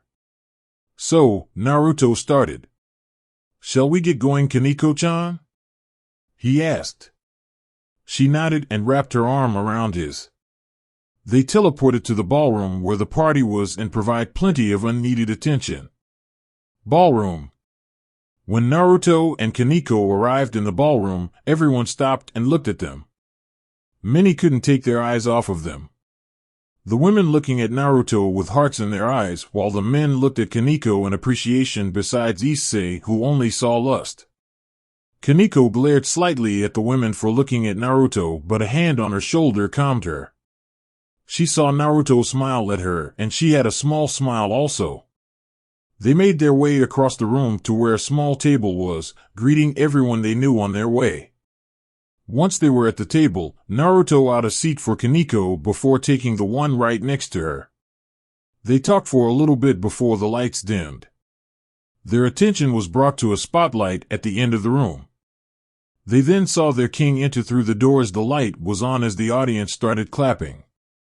Rias had her hair flowing freely behind her. She wore a strapless red dress that hugged her large breast, accentuating them. It stopped just above mid-thigh. As she got to the middle of the room, the clapping stopped. She then thanked them for coming out and some other stuff that Naruto was too lazy to listen to her. Naruto turned back to Kaneko and started talking to her again until Asia showed up. No matter how many times Naruto saw and heard her speak, he couldn't shake this familiar aura she gave off. Excuse me, Naruto-san," Asia said while fidgeting. "Naruto is fine, Asia." Naruto spoke. She nodded. "Naruto, is it fine if I sit with you guys?" she asked nervously. Naruto looked over at Kaneko, thought about it for a second. While she was little part of making Naruto upset, she never meant any harm, and Kaneko believed she couldn't harm anyone even if she tried. Kaneko nodded and Asia smiled as she took her seat next to Kaneko. They continued talking about random things as even more people approached, much to the annoyance of Kaneko, as they were all women. Sona and Tsubaki joined shortly after. Asia and Seraphald literally jumped in Naruto's lap before he picked her up and placed her in the chair next to him. Rias meanwhile was watching with a glare the whole time. She wanted nothing more than to go and talk to Naruto. But all these nobles keep approaching her, congratulating her on her victory, while Issei was breathing down her and Akino's neck trying to get their attention. Rias simply ignored him in favor of talking to people while watching Naruto. Akino had a tougher time as she repeatedly pushed Issei out the way, saying that he was in her way to get to Naruto. Kiba simply stayed back as he watched his peerage feud with each other as he gazed at Tsubaki. Issei couldn't take it anymore. All the attention was on Naruto, and he was going to do something about it. He walked right up to the table he was sitting at. "You," he yelled. Naruto simply turned around with an uninterested look. I challenge you to a fight, Naruto. Naruto quirked an eyebrow. And what would make you want to challenge me? Naruto asked. Because you're stealing all the Ippei for yourself. So I challenge you for Riaspucho's and Akino's Ippei. He shouted, much to the disgust of the women in attendance. I think we can arrange that. A voice said from behind Issei. Everyone looked to see Surzex and Graphia standing behind Issei. We can have a little spar, so to speak, right now if you would like. Naruto looked uninterested until Surzex looked at him and spoke as if he was only speaking to Naruto. The winner will receive any wish they desire within my power. Think of it as a way of me making amends. Naruto knew what he was saying, but wasn't going to let him off the hook so easily. I accept. Issei shouted. Sure, as long as it is quick. I have a lot of dances to get through today. Naruto sighed as the women at the table giggled at him. Good. Then let's begin, shall we? Surzex spoke before Naruto and Issei were teleported to the arena. Arena. It was a small area that seemed to be floating in space. Naruto and Issei stood opposite of each other. The rules are simple. Surzex's voice rang out through the arena. First one to give up or gets knocked unconscious loses. No fatal or killing blows. Any questions? They shook their heads. Then began. Issei summoned his gear, but before he could move, Drake spoke. Partner. Be wary of him and that gear of his. I don't know why, but it seems oddly familiar. It doesn't matter. I'm going to kick his ass for stealing the attention from Bucho and Akino. Drake wanted to retort but was interrupted when Naruto spoke. Are you going to stand there all day or fight me? Naruto said. He had already summoned his gear and had his appearance change. His yellow eyes and black markings. I'm going to make you eat those words. Issei yelled as he pointed his gauntlet at Naruto. Dragon shot. Issei yelled as a red blast shot towards Naruto. Naruto was slightly surprised until a voice spoke in his head. Block it with the sword. Deciding to trust the voice, Naruto raised the blade just as the beam was in front of him. The beam hit the sword and did something no one watching expected. The beam was absorbed, practically eaten, by Naruto's sword. Naruto was just as shocked as anyone else until the voice spoke again. This sword will devour practically anything it comes in contact with. Does that include Dash? Yes. Just touch it and it will be consumed and, in this case, be added to you as it has a sentient being in it. Naruto nodded before charging at Issei. Issei was still shocked that Naruto absorbed his strongest attack before it was too late. Naruto swung his sword down towards Issei. Issei raised his left arm to block the blow, which made Naruto smirk. He did exactly what he wanted to do. Issei had no feeling but pain. His entire left arm felt like it was being burned and ripped off. The last thing he saw was his gear ripping off his left arm, leaving his human hand behind before losing consciousness. What everyone else saw left them speechless. When Naruto's sword made contact with Issei's gear, the same black marking that were on Naruto's body spread onto Issei's gear. Then soon started retracting back into the sword while pulling the gear along with them until it came off Issei's arm and absorbed by the sword. Winner, Naruto Uzumaki Lucifuge. Surzex's voice rang out through the arena and ballroom. Ballroom. Naruto appeared back into the ballroom and was met with stares from the crowd. He raised an eyebrow before they broke out in cheers and clapping. As he walked towards the table where he was sitting, he heard many saying that he would be a great king or how he should get his own peerage. He was broke out of his thoughts when Ria stepped in front of him just as he was about to sit down with Akino behind her. She was going to speak until her brother beat her to it. Congratulations, Naruto. Surzex spoke as Naruto turned to face him. Now, what is it that you wish for? Everyone in the room went silent, wanting to hear his answer. To be given any wish by a Mao was certainly shutting up for. Naruto thought about it long and hard. No matter what, he could not think of anything. He looked around at all the faces watching him closely. He saw what they believed he was going to wish for. Money, fame, women, glory. None of that mattered to Naruto. He didn't care for that. It wasn't until he looked at Kaneko until he knew what he wanted to wish for, but not now. If I could, can I use the wish later? I don't want to rush it and regret it later. He lied. He knew what he wanted but wanted to know the whole story before anything rash was made. Surzex just nodded in approval. That is a wise decision, Naruto. You would make a great leader one day. With that, Surzex walked away with Graphia, but not before she kissed him on his head lovingly. Rias finally stepped forward. Naruto, would you like to dance with me? She asked. And me? Akino said right after. I can't. I promised someone to have the first dance with, and second, third, and so on. Naruto answered quickly. He then walked to Kaneko and took her hand. He led her to the dance floor. They then proceeded to slow dance as the music played with Naruto's hands on her hips and her hands around his neck. She eventually leaned her head against his chest as they danced for a few minutes. Naruto then repeated this process with Seraphol, Sona, Tsubaki, and even Asia, much to her embarrassment, but she didn't want to be left out. When Naruto and Asia were done dancing, Rias made her way to dance with him, but her father spoke. Thank you all for coming to the party. We are sorry to say, but this is the end of the night. We hope you enjoyed and have pleasant night. Rias ran to Naruto but was too late as he had grabbed Kaneko and teleported out of the ballroom.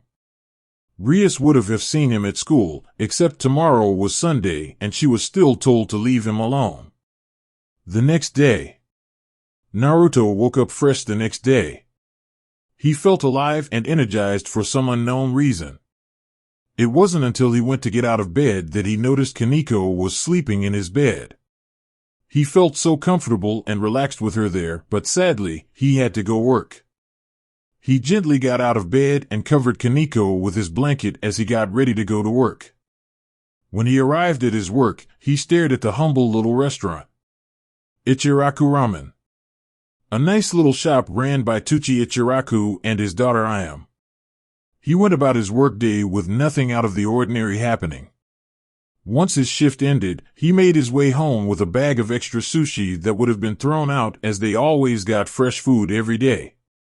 So Naruto would take some home every now and then for him and Kaneko to share.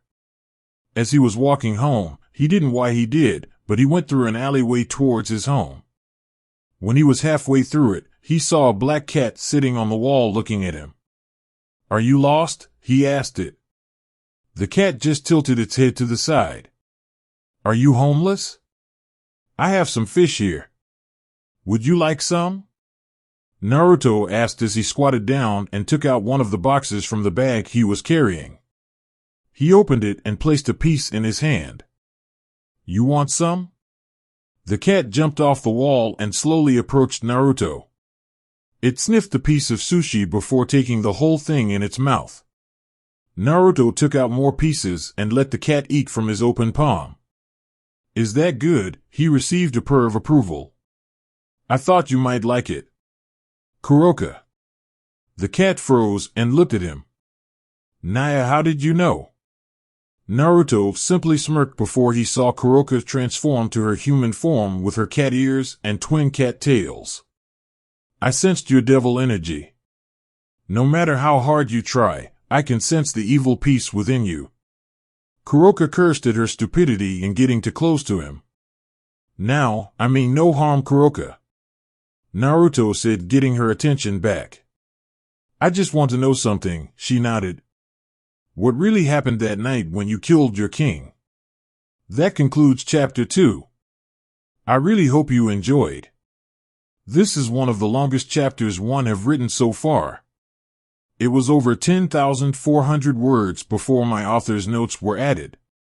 Now once again, I made a mistake when I showed Naruto's gear last chapter. The gauntlet was just a placeholder for when me and Dark King Marcel found a suitable look. This was what we came up with, and I forgot to change it. It is just a black arm guard that a swordsman or archer would wear. Now to explain Naruto. He is slightly mentally unstable. As you could tell, he was a bit different or crazy at times during the story. This is due to the fact of witnessing his parents and the orphanage incidents at a young age. Add the fact that he felt he was just being lied to can make someone have a loose screw or two. Big thank you to my partner Dark King Marcel and Crowfeast who reads all my stories. So, if you are here for my other stories, this will be my new upload schedule. I will do 2 Rise of the Dark King chapters and 2 of the Life of Naruto Tsuju story for every 1 chapter of Gremory Betrayed. At least until they are all caught up in length of chapters. So, until next time. Bye. Chapter 3. Naruto groaned as the morning sun rays entered his window and hit him in the face. He squeezed his eyes tighter in hopes of blocking out the light, but to no avail. After a few moments of laying there, he finally opened his eyes and looked at the ceiling. Damn son. That was the most peaceful sleep I've had in a while. Naruto muttered to himself. He rubbed his eyes to get them fully adjusted to the light before trying to sit up in bed. Keyword trying. As he went to sit up, he finally took notice of an unknown weight on his lower torso underneath the covers. Curiously, Naruto lifted them to be met with a certain black-haired woman. Naya, she mumbled in sleep. A black-haired Nekishu woman to be exact. Naruto was confused and worried. Confused because he had no idea why Kuroko was in his bed. He also didn't smell the stench of pheromones, so he knew that they didn't do the deed, so why was she in his bed? And worried because of Kaneko and how she would react. He wasn't worried about Kaneko being upset that a woman was in his bed. He had no idea she was there, so he was in the clear, and he wasn't intimidated with women like most people. Yes, women were scary in their own right, but some people just over-exaggerated. No, he was worried of how she would react if she found Kuroko here. Things could get ugly really quick. As if sensing his inner turmoil, Kuroko sat up and yawned, stretching her arms above her head. This led to the sheets falling off of her torso, revealing that she had no clothing on her upper body. Not a thing. Revealing her large, round, perky, busty, lovely breasts. Her supple pink nipples that were pointed when they became exposed to the cold morning air. Naya, that was such a lovely sleep I had. Kuroko purred as she looked at Naruto. Ahem. Kuroko-san. Naruto cleared his throat. Naya, don't call me San, Naruto-kun.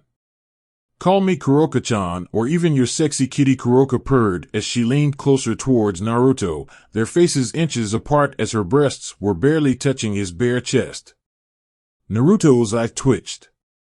Okay, Kuroko-chan. She pouted. Why are you in my bed? Naruto asked, a little irritated. You didn't expect me to sleep on that stiff couch of yours, did you? She grabbed her breasts sensually. When you have big breasts like me, you need a comfortable bed to ease the back pain from having these massive breasts. As she spoke, she moved them closer to Naruto's face as if to prove her point. Naruto just stared at her face, avoiding the obvious teasing the well-endowed Nekishu was doing. Let me rephrase that. Why are you in my home?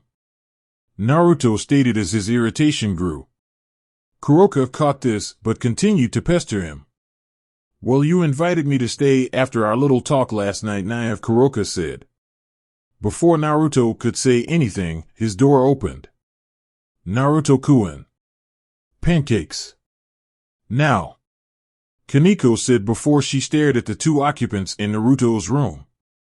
She narrowed her eyes. Before Naruto could try and calm things down and before Kaneko could start attacking her sister, Kuroka decided to speak. "Hi, Chiron. I didn't know that you lived with such a hunk. He'd be a great mate and hopefully bring me lots of kittens." What happened next was something Naruto would have never expected. Kaneko's eye twitched. With a cry of Naya, Kaneko jumped on the bed where she and Kuroka started to have a cat fight. Literally. In the process of their cat fight, Naruto was pushed off the bed from their shoving. He watched in his underwear as the two Nekishu clawed and hissed while tearing up his mattress. He then realized that he was only in underwear. He never sleeps in his underwear. He always slept in shorts or sweats and sometimes a light t-shirt. He looked at the edge of the bed and saw that his favorite pair of dark orange and black shorts were shredded, no doubt thanks to the black-haired beauty fighting in his bed. What is she doing here anyways? Naruto thought as he grabbed a pair of clothes and changed before he broke up the fight. He grabbed Kaneko by the waist with one arm and Kuroka by the arm as he pulled them away from each other. "That's enough, you two," Naruto told them. Once they calmed down, Kaneko finally realized who she was fighting with. "Owani-sama?" Kaneko said with sadness and fear. "What are you doing here?" Kuroka smiled and got free of Naruto's hold. "Naruto-koi here invited me over last night," she said as she wrapped her arms around his neck and pushed her breasts into his back. Kaneko just gave Naruto an emotionless stare. While it had no emotion, Naruto knew what that look meant. "I didn't invite her here, Kaneko-chan."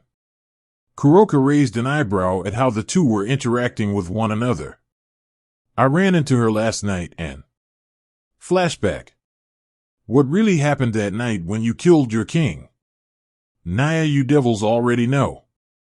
I went mad with power using Senjutsu and killed him, Kuroka told him. But Naruto could tell she was hiding the real reason. He was the same way before the nun from the orphanage and Graphia had managed to break down his walls. "I know you're lying." Kuroka looked at him with a little surprise that he caught her lying. Call it a liar's intuition if you will. That caught her interest. "I know you didn't go mad with power." "And how would you know that?" Kuroka asked, getting angry. "You don't know what happened that day." She got in a fighting stance. Naruto remained unfazed. "I know you didn't lose yourself in power," Naruto said. "If you did, you would have killed your sister and the rest of your peerage. But you only killed your king, which makes me believe he did something that brought you to killing him." Kuroka stayed silent, which further proved his assumption. "He threatened you, didn't he?" Kuroka looked down, losing her fighting stance. "More importantly, he threatened you with Kaneko, didn't he?" That released Kuroka's pent-up feelings. "That son of a bitch wanted to use her as some lab experiment if I didn't follow his every command. While he never touched me, he made me do humiliating things while training me into the ground so he could have a powerful Senjutsu user." Kuroka yelled. Tears started to flow. "I had enough and told him that I wasn't going to train and do the humiliating things anymore. You know what he said to me? That it doesn't matter. That he'll just use Chiron as his experiment and make her have his children. To have devil children with the use of Senjutsu." She collapsed to her knees. In a fit of rage, I gathered as much Senjutsu and murdered him. And you know what? It felt good. I had a blissful smile on my face while I killed him. One of the peerage members saw, and that was how the rumor of me going mad with Senjutsu started. I used so much that it flooded the area in Senjutsu. Kuroka cried as she looked at the ground. She heard Naruto walk near her, but she didn't have the strength to do anything. If she died here and now, she wouldn't be upset. She got what was holding her down off her chest. She then felt a hand on her shoulder. She looked up and saw Naruto on one knee in front of her. "You did nothing wrong. I would have done the same thing if I was in your shoes." You risked your life for your sister. If you slaughtered all of the beings on the planet that threatened your sister, I wouldn't blame you then either," he said sincerely. Kuroka looked into his blue eyes and found no deceit in them. They held understanding and compassion. She knew at that moment he was the one. Her mate. The man who would love her and bring her a litter of kittens for her to raise and love. I would also recommend you tell your sister that story. She is still wary around everyone and doesn't talk that much, besides me that is, and she has mixed feelings about you. Kuroka just nodded at his words as they stood up. Well, I'm going home to rest. Nice talking to you, Kuroka-san, Naruto said as he started walking away. He never noticed the smile she had on her face, or the fact she was trailing after him towards his home. Flashback end. And that was how I met your sister, Naruto explained to Kaneko, who was sitting on his torn-up bed. Kaneko stayed silent, pondering about what Naruto told her. She then looked straight into Kuroka's eyes. Is it true, Ne-sama? Kaneko asked as her eyes began to tear up. Kuroka nodded her head, her own tears filling her eyes. It's true, Chiron. Everything that Naruto-kun told you was true. Kaneko stood up from the bed and hugged her sister with all her strength. Kuroka returned at full force as she hugged her little sister back. Naruto just stood off to the side and had a small smile on his face. No matter what he has gone through, moments like these always brought a smile to his face. He grabbed his school clothes and went to change before heading downstairs to start on breakfast. Kuo Academy.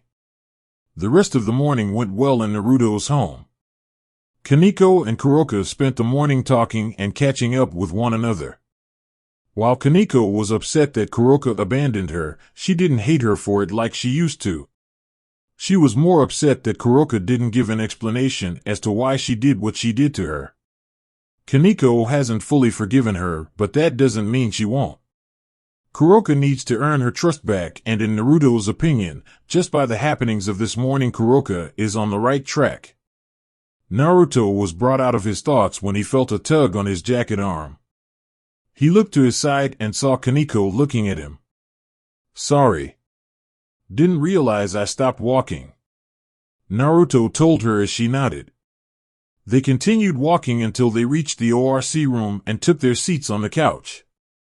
Naruto sat where Kaneko used to sit, and Kaneko herself sat next to him, leaning her body against his as she pulled out a box of Pocky from who knows where.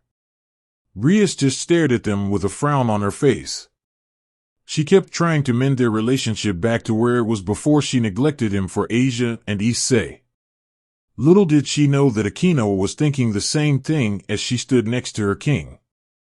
Kiba sat on the couch across from Naruto and Kaneko with a sad smile on his face. He knew he messed up. They all messed up. While he knew Naruto would be upset, just like anyone else, if they ignored him for as long as they did, forgetting about him while entering a rating again was the final drive to push Naruto past the breaking point. It was not just Ria's fault, but the rest of them also, albeit Kaneko. She had tried to say something during the mess, but was drowned out with Rias and Riser's yelling. His best friend and brother in all but blood, gone. Their silence was interrupted as the newest members of the peerage walked into the room. Issei looked like someone pissed in his Cheerios, while Asia looked worried for some reason. You! Issei shouted while pointing at Naruto. Naruto simply raised an eyebrow before Issei grabbed him by the collar and pulled him up from the couch. Where's my sacred gear? And what happened to DxD team? Everyone had a shocked look on their face as they stared at this scene. Issei must have had a death wish if he was pulling this stunt. Answer me, you ask God. Issei grunted as he felt all the air leave his lungs as he collapsed to his knees holding his stomach. He tried to stand back up only for a foot to kick his back, pinning him to the ground. Don't you ever dare doing that again, you little shit, Naruto said, frightening everyone in the room besides Kaneko. To answer your questions, I took your gear and DxD from you. and he couldn't be happy to be out of you perverted self. Naruto said as he pushed harder on Issei's back. Naruto. Naruto lessened the pressure on Issei's back as he heard a voice in his head. Naruto sto-Ria started but got cut off when Naruto put his hand up. What do you want, Drake? Naruto thought. You don't have to do this to the boy. Drake responded. He is getting out of hand and I won't let him slide for trying to demand things from me. I know, but he is my previous host. Drake reasoned. No matter how perverse he is, I still don't want harm to come to him. That is why I want to give him a portion of the gear back. What? You want to give this guy something that he is incapable of fully using without fulfilling his perverted fantasies? Naruto yelled in his mind. Let me explain. I will only give him the power to boost. It will be a powered-down version of the gear that I am sealed in. He won't unlock his balance breaker and juggernaut drive as I will not give him that ability. Drake explained. I only want to give him something that will help defend himself. He didn't ask for this life and I am partially to blame for that. It's not like he wouldn't have jumped at the opportunity to become a devil if he knew he could have a harem. Naruto replied. A new voice spoke up. I say you do it, partner. A booming voice said. And where have you been this whole time, partner? Naruto asked. I was making those modifications that we talked about. The new voice said before continuing. Plus I say that is a great deal for you. Think about it. You give him some power back and you can see less of your king. In a sense, you are still keeping your promise as you gave Issei some power to protect her. Thanks, roommate. Drake said to the other being inside of Naruto. No problem, you overgrown lizard. Before they could start their usual bickering, Naruto spoke. How do I do it? The same way you took it from him. Naruto nodded. He looked around the room and saw everyone staring at him besides Issei, who was getting an eyeful of some ants eating crumbs from Kaniko's snacks. Issei, what would you do for your gear back? Naruto said, ending the long silence that plagued the room. What do you mean? Issei said, wheezing as Naruto still had his foot planted on him. I'm asking if you would protect those in this peerage if you had your gear back? At the risk of your own life to save theirs. Issei nodded his head. Fine. Congratulations. Naruto said as he summoned his sword. Before anyone could ask why he summoned his sacred gear, he stabbed Issei's left hand. Eha! He yelled as he saw the blade go cleanly through his hand before passing out. Naruto. What are you do? Rias tried to ask but stopped when she saw a familiar red gauntlet appear on Issei's left hand and lower arm. I gave him back his gear, albeit less powerful as it once was. It is no longer a Longinus and only holds one ability, boost. The rest and real gear reside in me still, as what he has is just a powered-down copy. Naruto explained. That has tied him for life.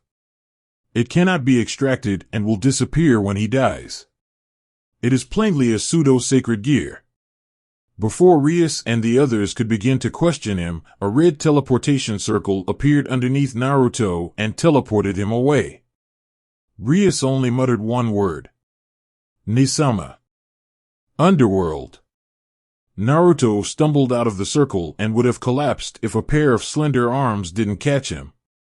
Naruto let out an oomph as his face landed in a valley of breasts. When he pulled his face out of them, he looked up and saw the beautiful face of his smiling mother looking at him. He let a small, loving smile grace his lips as he returned the embrace that Grafia was giving him. Great-chan. Why don't you show love like that with me around work? Naruto heard his father say a few feet away. Naruto and Grafia separated and both took on their stoic faces as they looked at the leader of the underworld. Surzex was crying anime tears while sulking next to them. Surzex-sama, I suggest we hurry. The others have been waiting for quite some time now. Graphia said in her business tone. You're right. Let's get a move on my family. Surzek said, completely adopting a more serious look, foregoing his crying form. Surzek started walking down the hallway they were in, with Graphia and Naruto following behind him. Only when they started moving did Naruto start to take in the area he was in. The halls had paintings and pictures of famous and historical devils throughout the time the original Lucifer fell from heaven. He realized they were in the Devil Hall. This is where the Satans met for important meetings and the more important and powerful devils when something involved the community. Before he could ask Graphia why he was suddenly brought here, they reached the room Surzek was leading them to. He threw the doors open and Naruto saw 4 stands at the end of the room that were raised. 3 of the 4 seats were currently occupied, with Surzek walking towards the empty one. The first one on the right was occupied by none other, the ultimate cosplayer and Siscon, Seraphal Leviathan, formerly Citri.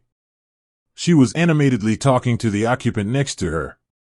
The person who was listening to Seraphal was Falbium Asmodeus. He was currently snoring as he drooled in his seat as he listened to Seraphal. Naruto turned to the third person sitting when he heard chuckling. Who he saw was his father's best friend since childhood, Ajuka Beelzebub. He was laughing at his fellow Satans and King's attitudes. And finally, Surzek, who finally took his seat next to Ajuka. All right, Surzek yelled. Let's get this meeting underway. With that, Seraphal went quiet, Falbium woke up and any signs of drool and drowsiness gone, and Ajuka just shook his head while looking at Naruto. Naruto quirked an eyebrow at his current situation. He looked at his mother and saw she was standing next to his father's stand. Naruto Uzumaki, yo dash. Lucifuge. Naruto cut off Surzek. The 4 Satans had a look of surprise at what he said. What was that, Naruto? Ajuka questioned the blonde. Lucifuge. My name is Naruto Uzumaki Lucifuge. Naruto answered. I decided to take my parents' last name as to honor them. Wouldn't you take your father's family name then? Seraphal questioned. Naruto shook his head. I wish to honor my mother's fallen kin. While not blood, she is without a doubt my mother, and I wish to keep her lineage alive for her. Naruto responded. 3 of the Satans nodded in respect of his decision. Surzek, meanwhile, had a different reaction. His heart swelled with pride and respect that his son wanted to keep his wife's family alive even if their blood was going to be passed down with Milikas, who had the Grimmery name. Graphia let a single tear of joy and love fall from her face as she heard her son speak fondly of her family. Well, Naruto Uzumaki Lucifuge. Surzek started again. We have summoned you here to talk about your future as a devil. Naruto only looked on with a questioning gaze as if waiting for an explanation. Ajuka spoke next. You showed that you have strong capabilities and tactics when fighting your enemy. Ajuka paused before continuing. This was observed by us and the rest of the devil world with the rating game against Riser Phoenix. And not only did you beat him, you actually wounded a phoenix. A family that can literally grow back their limbs at will. He finished. Naruto then looked at Falbium as if he was going to continue. Falbium just shrugged before resting his chin on the palm of his hand. So with a mass majority of the devil community and our consent, we have decided that you have the potential of having your own peerage. Seraphal said while flailing her arms excitedly. Isn't it great, Narutan? You can have your own peerage and become a high-class devil. However, Surzek spoke before anyone else could get a word in. You will have to answer some questions honestly to see if you are fit and capable of being a king. The recent displays from Riser Phoenix have made us change our procedure. Surzek said. You see, he heavily relied off of his phoenix blood to win. While his peerage is strong in their own right, were taken out many times during his games. He won mostly because of his regenerative powers which benefited him. But if he was to face a stray fallen or rogue exorcist, he and his peerage will be heavily injured and possibly killed, as his phoenix blood is just as weak to holy items and attacks just like regular devils. Ajuka explained. So we will be testing your ability to lead and your mental ability too. Seraphal continued for Ajuka. Ironically, Falbium was started to doze off. We want to make sure that you treat your peerage right and don't intend to turn them into devils just to add them to your harem if you choose to have one. Riser gave us the inspiration for these new changes. She finished. So Naruto, Surzex took the floor again. We know that you put others' well-being before your own, so we know that you would treat your peerage as your own kin. So now that leaves the question, what would your intentions be if you were granted to have a peerage? A long silence took place as they waited for Naruto to answer. He was thinking hard on what he would do. So many possibilities and things he could do with a strong and functional peerage. He just didn't know what he wanted. After a long time thinking, he came up with his answer. Nothing. A look of shock took place on everyone's faces, even Graphia's, as the words left his mouth. I wouldn't do anything. I mean, what would I do? I could use them to make money from countless contracts, but then what would I do with all the money? It would be useless after getting everything my peerage and I would need. I could use them to find the people responsible of my family's murder. He grabbed his green necklace around his neck, but that would lead me down the path of an avenger, and I've seen what it does to someone. He said as Kiba came to mind. Don't get him wrong, he would love to talk to his parents' and grandparents' killer, but what would he gain from actively seeking that person? He would kill them when the time came. So that leaves me with doing nothing. I will live with my family, as I will not see them as servants as most of the devil population sees them as. I will not force or manipulate anyone to become part of my family. They have to want to become part of my family, and I have to want them to be part of my family. Naruto explained. They all nodded their heads with understanding and even more respect at the young man before them. Surzex stood up and gave him a fatherly hug at his son's words and maturity. His moment was ruined, however, when he felt an unexpected pain in his stomach as he released Naruto from the hug as he hunched over trying to regain his breath. That was for not telling me I had a sacred gear, old man. Naruto said bitterly. Kasama explained to me why you didn't, and while I understand that you didn't want me to overwork myself or others to find out and something bad happening, you could have at least informed me when I left to the human world, so I wasn't surprised and angry when I unlocked it. Naruto vented. Surzex put his head down in shame. I'm sorry, son, but I just didn't want people to target you because of it, and while I could sense it was powerful, I wanted you to live a normal life as much as you could. Surzex explained. I see. Naruto responded. That's fine then. He nodded. So am I forgiven? Surzex said childishly. You're far from forgiven, old man. Remember that phase when Milikas was able to walk and talk and he wanted to play? Naruto questioned. Surzex immediately paled and Graphia was panicking on the inside. One of the only times Naruto smiled is when he and Milikas pulled pranks on Surzex and the more grumpy male staff members, even Ria's father Zeoticus when they visited. The mess left behind was so bad that Graphia needed a handful of others to help clean up. I see you caught on to what I'm talking about. You will be forgiven when I stop, and I feel Milikas needs a lot of learning to do before he starts his own family with his pieces. Surzex just nodded weakly as he made his way back to his seat. That brings another matter to attention. What is your sacred gear and who is sealed in it? Ajuka questioned. Being the intelligent man he is, he noticed when Naruto was talking to his gear and only knew as much as he said about his gear. Being the counter to the complete Excalibur was something, but no one has ever heard about such a sword. I will not give out that information at this time, as I don't even know its full capabilities yet. Naruto lied. He and his partner have talked for hours of what he was now capable of. You dare lie and withhold information from the Satans? Ajuka raised his voice. Naruto just smirked. I just punched and threatened Lucifer. I think you know exactly what I would do, Uncle. Naruto said. Ajuka cooled down and chuckled. That turned into full-blown laughter at what Naruto said. It was true, he was essentially Naruto's uncle. Surzex and Ajuka being best friends their entire life lead to him being an uncle figure to Naruto and Milika's. You passed Seraphol cheered as she was giggling along with the other Satans. Naruto looked at her questioningly before Falbium finally spoke. You see, we did all this just to see what you would do. We all know you are capable of being a great king, but we wanted to see how you would react to people questioning you and demanding things.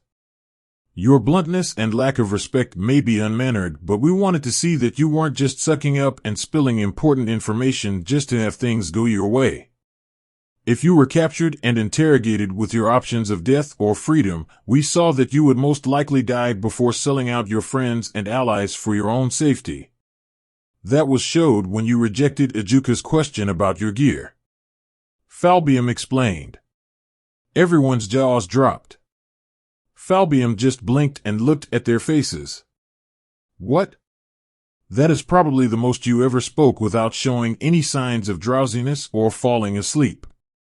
Surzex said. Falbium just sweat dropped. You people are troublesome. Falbium said before he put his head down. Seraphol snickered at her fellow Satan. Now, we have something important to tell you. Surzex said. You do know how the evil pieces work, correct? Of course I do. A set of 16 pieces 15 if you take out the king and each piece grants or boosts certain traits. I don't care to explain as we all know what they do. Naruto answered. That's great, but we also have mutations. Ajuka said. Before Naruto could say he knew about it, Ajuka continued. But of all the pieces created, one came out as an anomaly. Naruto raised an eyebrow.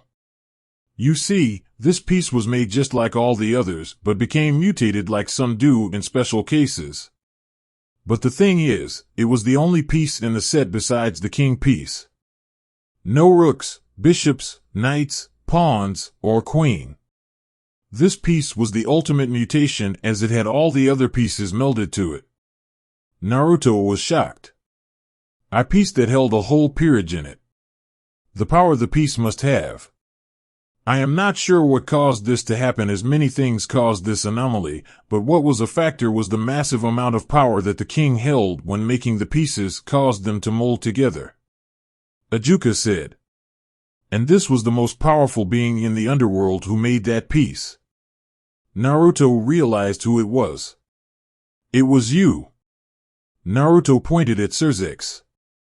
But before he could respond, realization dawned on him. Wait. You only had one piece. And you gave TIAs that piece to use on me.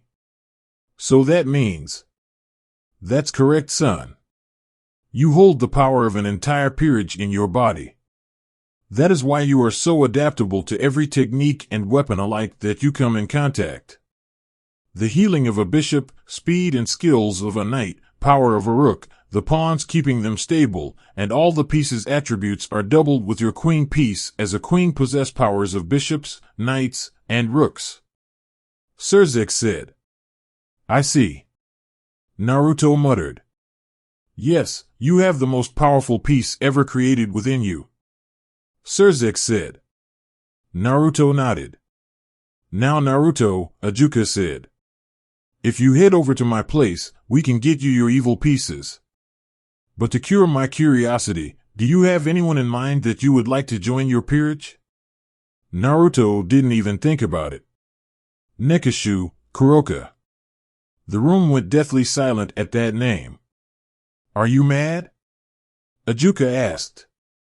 Naruto just gave him a look that made Ajuka look like an idiot. He knew Naruto was crazy.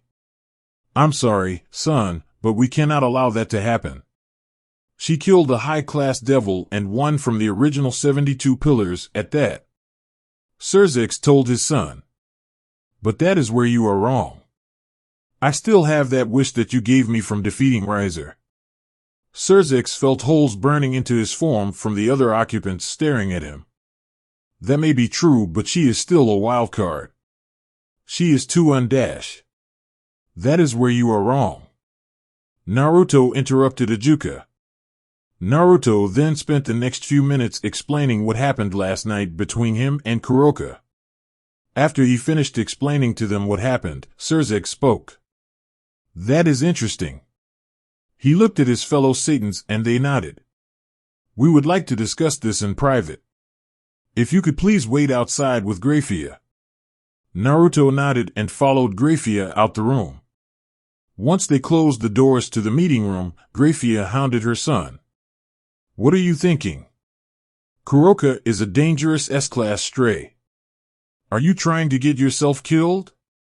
Naruto didn't let his mother's yelling faze him. I'm not doing this just for Mikasa-sama. I'm doing it for Kaneko-chan. Graphia let go of her anger at the mention of the white-haired Nekashu. Graphia knew of the love the Nico had for her son. She knew the girl would never harm her son, and in her personal opinion, she believed Kaneko to be the best match for her son even if she looked a bit younger. Mom, I read about the Nekashu race. Kaneko is in danger.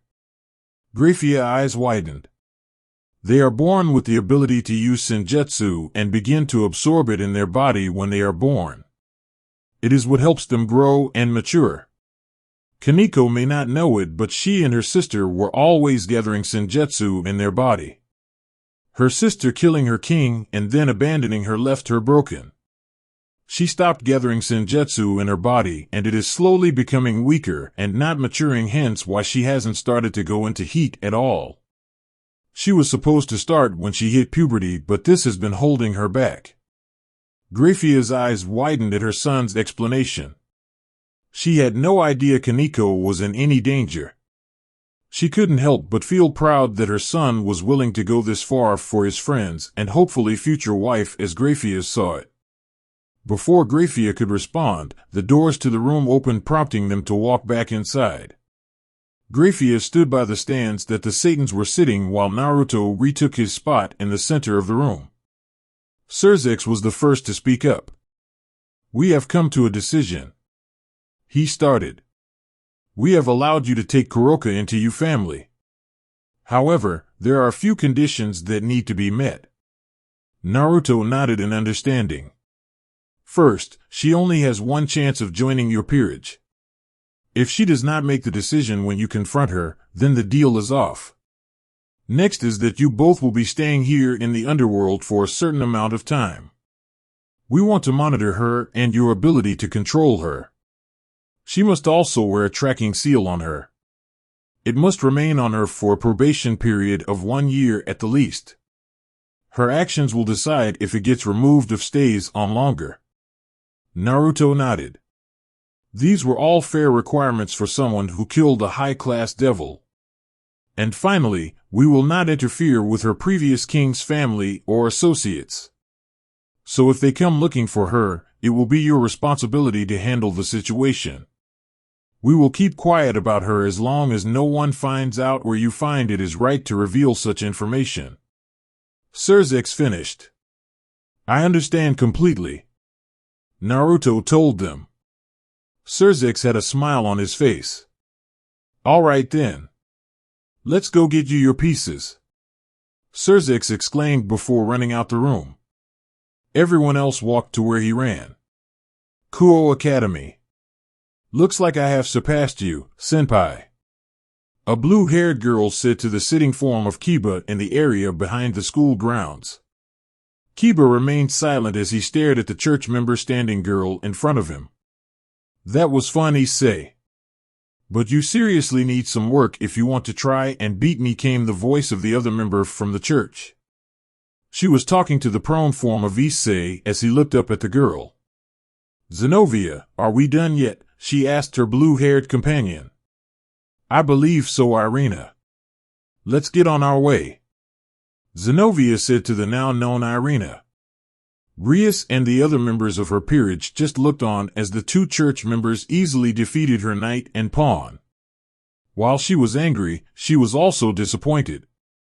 Angry that they humiliated her and her peerage. But disappointed in herself. Only now did she realize how much her peerage members needed training. Sure, they were using holy swords, but they outclassed Kiba and Issei in skill and discipline.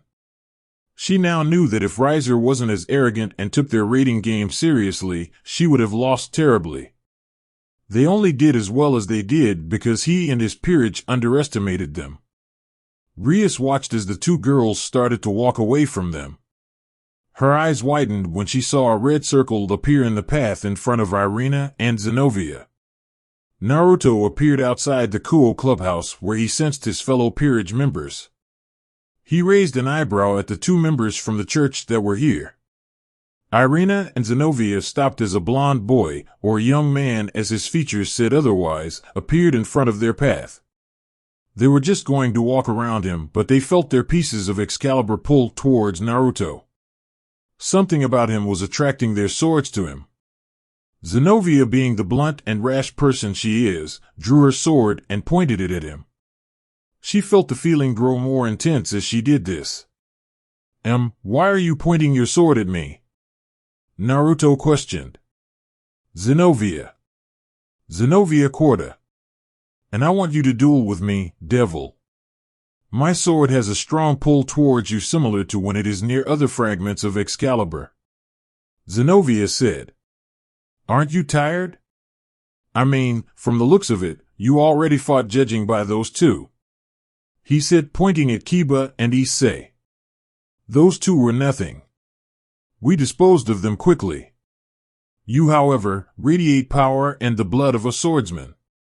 I can feel it within you. I wish to fight you now. Zenobia told him. Naruto, don't do it. Rias started but was cut off by Naruto. Fine. Let's fight then. Naruto said, summoning his sacred gear.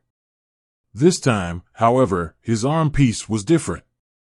While it remained mostly black, a gold lining was added just how Issei's gear was, with a familiar green gem in it.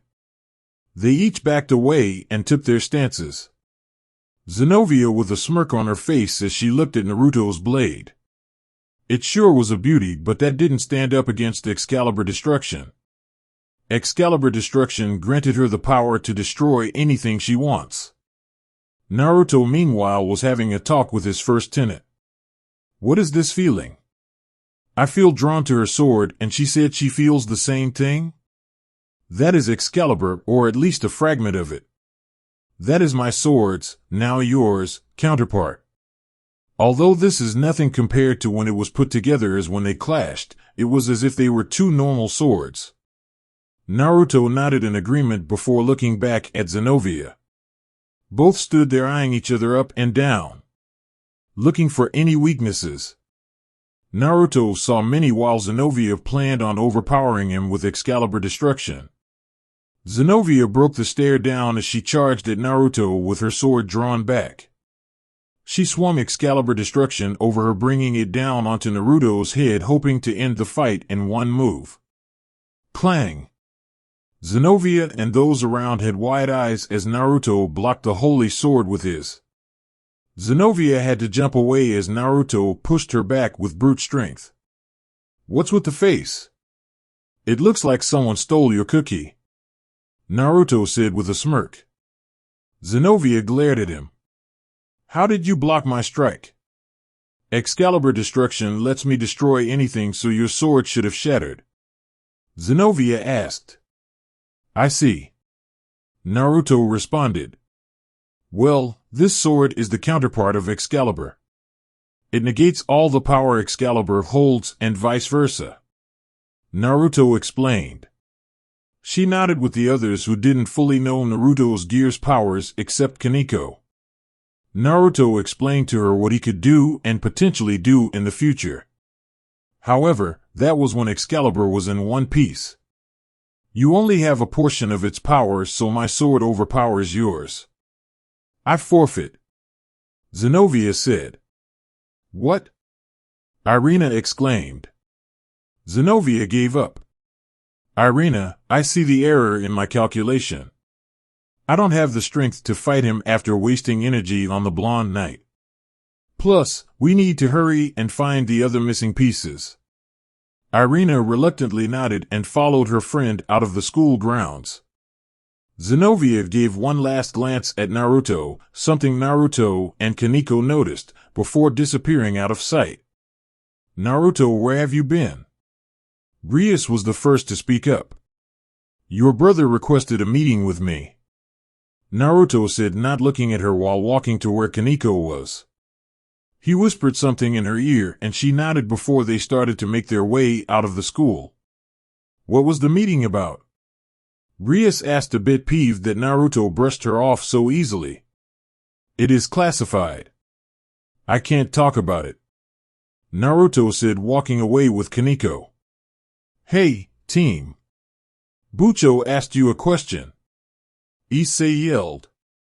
Naruto stopped dead in his tracks and let out a menacing aurora. Issei found it hard to breathe as it was focused on him. I just gave you back what made you useful and needed. And you have the gall to yell at me? Naruto menacingly said to Issei. Issei gulped in fear at the way Naruto was looking at him. If you really want to know, go ask your brother, Rias. He was the one who said to keep quiet about the meeting considering all of the Satans were there too. He said before a teleportation circle enveloped Naruto and Kaneko as he didn't feel like walking home anymore. Everyone just watched in silence as they teleported away. Rias hung her head as she made her way back to the clubroom. Akino had a sad smile as she followed her queen. Kiba frowned as he walked home and hopefully blow off some steam. Issei stuffed his hands in his pockets as he began to walk home. Asia bit her lip as she didn't know what to do. She wanted to follow Issei back to his and her temporary home, but she also wanted to know something. She was at a crossroads. One way was to Akino's home. The other was where she would find her answer. After moments of mental debate, she decided to head to Akino's home where she was currently staying. She'll confront her issue in the future when the time was right. Naruto's home. When Naruto and Kaneko teleported home, they were met with a sight that confused Naruto and made Kaneko fume. Kuroko was wearing one of Naruto's muscle shirts that was a bit tight around her chest if the amount of cleavage she was showing was any indication. It went to her mid-thigh that covered private region, which was good considering she didn't have on any pants. She was currently laying on the couch watching TV as she noticed them in the room. She stood up and hugged Naruto, much to Kaneko's chagrin. Where have you been, Naruto-koi? It was so lonely without you, Kuroko purred. Why are you wearing my shirt? Naruto asked, ignoring her teasing. She backed away and struck a sexy pose. My clothes were dirty, so I washed them and grabbed your shirt while mine dried. I tried Chiron's, but they were too small for my babies, she said, grabbing her breasts. Unless you like that, then I could go change for you, she said sultrily. Naruto just shook his head and sighed. Kaneko-chan, could you get the food out for dinner? A nod. And Kuroka-san, a flirtatious wink. Go change back into your clothes, please. She pouted and went to the laundry room, followed by a pleased Kaneko at her denied advances. Naruto went upstairs to his private bathroom and freshened up before going back downstairs and making dinner. It was a simple fish and rice meal as he needed to get this over with quick. When they were done eating, Naruto led them to the living room for the next order of business. Kuroka, Naruto said as he stood in front of the Nekashis sitting on his couch. You said that you are on the run, correct? No affiliation to any other faction, correct? She nodded. Naruto nodded in understanding. Would you like to stay here then? Both the Nekashi's eyes widened at what he said. I know it must be hard for you being on the run all the time. You could stay here and be close to Kaneko. No more being on the run and hiding. That would be wonderful, Naia. Kuroka shouted with joy. She looked at her sister and saw she had tears in her eyes. Kuroko was happy that Kaneko wanted her to stay, but Kuroko knew better. What's the catch? Kuroko asked, losing all playfulness from before. Figured you knew something was up, Naruto said as he pulled the black box out from behind his back. I was called into a meeting with the 4 Satans today. It was about me becoming a high-class devil and gaining my own evil pieces. He opened the box. Inside were a full set of orange chess pieces. Minus the king piece, of course. Along with gaining these pieces, I also had a wish from a previous accomplishment. He and Kaneko shared a look. Naruto had told her what he planned in spending that wish on, and she agreed with it. I wished for your charges against you to be dropped and no longer labeled as a stray. Kuroka's eyes shot open at what he said. A wish for whatever one desired, and he wanted to help her with it. She couldn't help but feel touched, even if she knew that he was only doing it for her and Kaneko. They granted it with some conditions. Kuroka nodded and asked about the conditions. After Naruto explained everything to her, she sat in silence for a few moments. I'll do it, Kuroka said, breaking the silence. If I have to be tracked and monitored wherever I go, I'll do it as long as I can be with my family, she said, looking at Kaneko. Both had tears running down their faces as they hugged one another. That's great to hear, Naruto said with a small smile at the sisters embracing each other. We'll leave in the morning to the underworld. Kaneko, could you tell Rias that I will be spending time in the underworld for a while? Kaneko nodded as she and Kuroka separated. Thank you, Naruto said before heading to his room and leaving the sisters alone to celebrate. All Naruto knew was that this was going to be an interesting week. Next day, underworld. Naruto and Kuroka teleported in front of his parents' home in the underworld. Surzex and Graphia stood in front of them awaiting their arrival, with Milika's next to Graphia as Naruto informed them the day before. Behind them stood many members of the staff that helped out around the house, but one person caught his interest. Revel Phoenix. Before he could ask about it, someone ran to him. Naruto Naikin. Milika's yelled as he hugged Naruto. Hey there, Otudo. How are you? Naruto asked. Good. I've been practicing all those pranks you taught me. The staff grumbled as he said that. Naruto let out a small chuckle as he put Milika's on his back. Naruto. Glad to see ya. And you too, Kuroka. Surzex exclaimed. Naruto just nodded and Kuroka smiled nervously. Come. Let's get moving, Surzex said as everyone started to head back towards the house. Before Kuroka could follow Naruto, Graphia stood in front of her. She stared up at the underworld's strongest queen. Hi Graphia-sama. Kuroka stuttered. While Kuroka was a S-rank devil, she was still no match for the literal Ice Queen. Listen here, Kuroka-san, Graphia said coldly. I don't care what you did before and what you do now. But there is one thing you must know.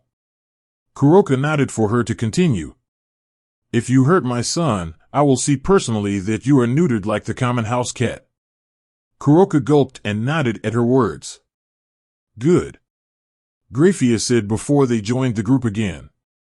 Hey, Naruto started. What are you doing here, Oju-sama? Naruto asked. Not to sound rude, but I was not aware you would be here too. Revel just blushed and turned her face away from him, too embarrassed to speak. Graphia shot a glare at her husband as he began to sweat. Haha, you see. Funny story actually. Surzex started.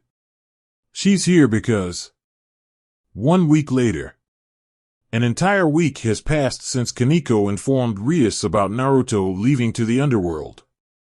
It could not have been the most stressful week in her entire week. First was Irina and Zenobia coming to tell her not to meddle with their search for the missing Excalibur fragments. Then Kiba disappeared on some personal agenda to destroy those fragments.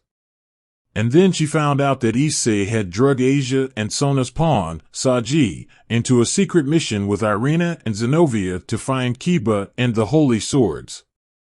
She then found them all only for Kiba to disappear again with the church members as they tried to track down Valper, who was in charge of the Holy Sword Project, which was the reason Kiba was a devil now, and the now one-armed Freed who was with the Fallen when Issei became a devil.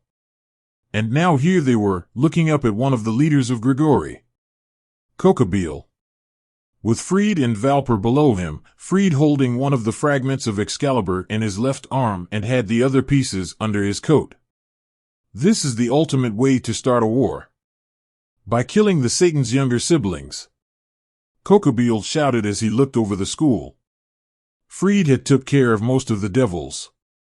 The pervert was unconscious somewhere in the school when Freed kicked him through the windows on the first floor. The blonde knight was holding his side that was bleeding courtesy of Freed. The white-haired girl, the Grimmery heiress, and her queen were getting healed by the ex-nun. The white-haired girl bleeding from her mouth and a possible broken arm. She has seen better days and probably one of the more injured ones besides the knight. Maybe the perv, but he couldn't see his condition at the moment. And the two church members were barely hanging onto consciousness just behind Rias and her group. Freed was a very capable psychopath even with one arm functional. He looked up and saw the Citri heiress and her peerage were making a barrier to keep the destruction from reaching the humans. It didn't matter. He would start a war today. Time for you to die, devils. Kokobile shouted as he raised his hands. He started to form a light spear above his head. It began to grow in size every few seconds until it was the size of the school building. Die, you devil shits! Kokobile shouted as he was about to throw the spear. He went to throw it, but stopped as a red circle appeared in front of Rias and the others. He smiled maniacally as he saw who it was. Naruto had teleported to the school as his and Kuroka's temporary probation period was over. Kuroka was with him and Ravel was there also due to certain reasons. If it isn't Lucifer's son himself. Kokobile laughed as he saw Naruto. This is great. I'll kill his son and sister. I will finally have my war that I've been looking for. Naruto ignored him and looked around. Judging from Kokobile's words and the state of the school, Naruto was able to figure things out. He was slightly pissed as he was sure he would need to help clean up the mess here. He went from pissed to a whole set of emotions as he saw the beaten form of Kaneko. He wasted no time in running over to her. Kuroka saw Naruto run and looked to where he was headed. When she saw her sister, she followed suit. Ravel chased both of them as they ran. Rias for her part was shocked that Ravel was with Naruto and even more shocked that Kuroka was with him. Kaneko, who did this to you? Naruto asked with a worried face. She just looked up at Naruto and Chiron with a weak smile on her face. Naruto-kun, Wanisama, you're back. Naruto wanted to ask her again but got his answer as someone spoke. Hey Whisker-kun. I'll kill you for taking my arm, you devil shit. I had to settle to beating your girlfriend there, but now that you're here, Freed grinned. I can give you a taste of your own medicine. Freed! Shut the hell up for once. Kokobile yelled. Valper simply stayed silent as he watched everything happen before him. Well, son of Lucifer. How does it feel to see your friends on death's door? Kokobile asked. I know you missed my grand speech earlier, but to cut to the chase, the factions are at peace because God is dead and you guys are trying to build up your devil numbers again. So I will take the initiative and lead the Fallen to victory. Naruto clenched his fists in anger and glared at Kokobile as his eyes started to shift from blue to yellow and the black markings covering his body. I'll kill you! Naruto shouted as he spread his devil wings and summoned his gear. He flew straight at Kokobile and attempted to slash at him. Kokobeel, being as old as him and having so many pairs of wings, was able to dodge Naruto's angry strikes. Every slash Naruto made, Kokobeel would make his own move and hit Naruto with a light spear. This continued for a few minutes with Naruto covered in blood and sweat while Kokobeel still looked clean. Aragorg. Die, you piece of shit! Naruto yelled as he made one final charge at Kokobeel. Kokobeel dodged the sword strike and stabbed Naruto through the abdomen. You are the first to fall in this war, Kokobeel whispered in Naruto's ear. Kokobeel then saw the necklace hanging around his neck and grinned sadistically. I remember this necklace. It was on the old hag I killed along with her family in search for that gear I felt. I can't believe I missed one. But looks like I managed to take care of things then. Naruto's eyes widened before they were filled with anger. The markings covering almost every inch of his body. U.S. son of a b-bitch. Naruto choked up as blood was coming out his mouth. Kokobeel just laughed as he let go of Naruto, sending him crashing to the ground, leaving a crater. While Naruto was fighting Kokobeel, Kuroko was fighting Freed.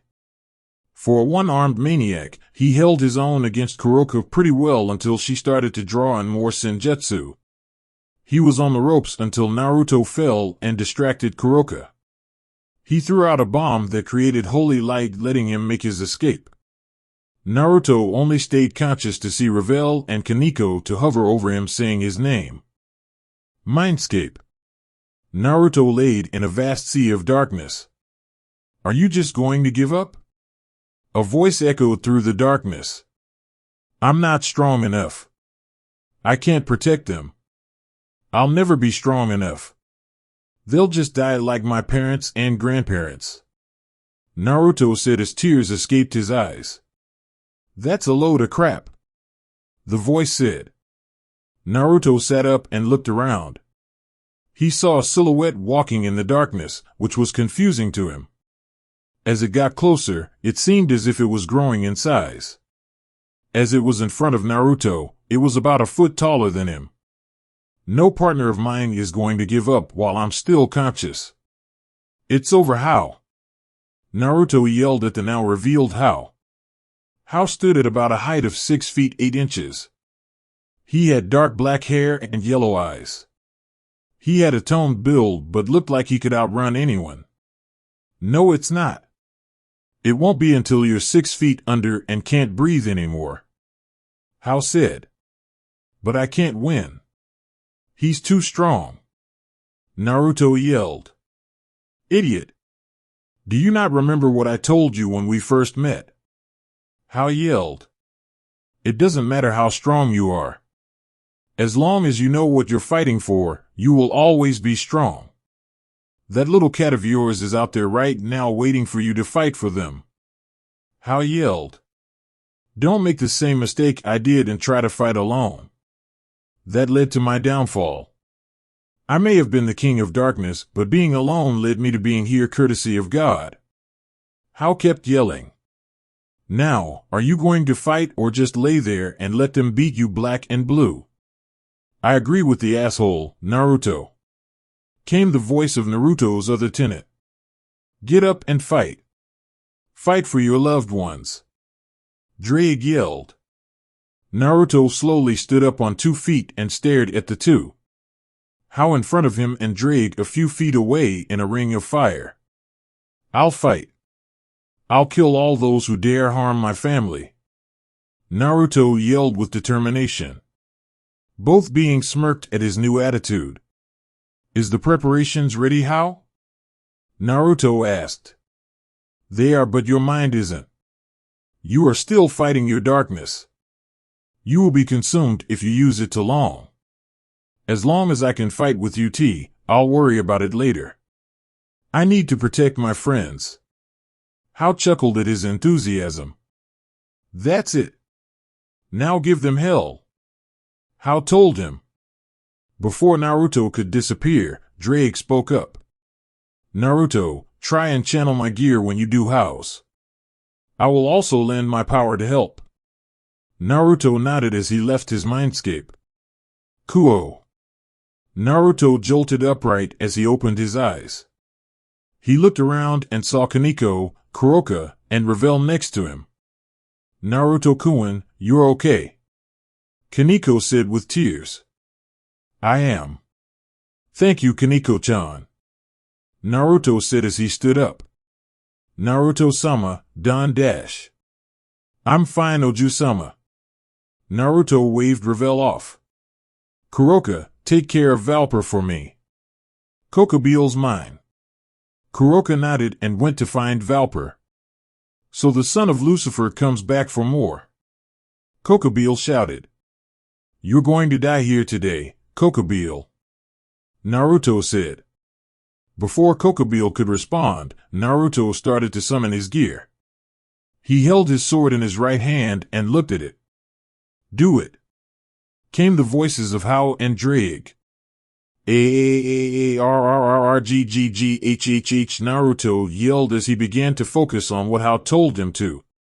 Everyone watched in awe as they felt the raw energy that Naruto was absorbing before an explosion happened, blocking Naruto from their view. When the dust settled, they saw Naruto standing in a suit of armor. He wore an entire black suit of armor that covered his body. His helmet let his face be shown. His yellow eyes shining as they looked around. Black spike-like objects coming out with yellow ring on them. Purple orbs on his chest and arms.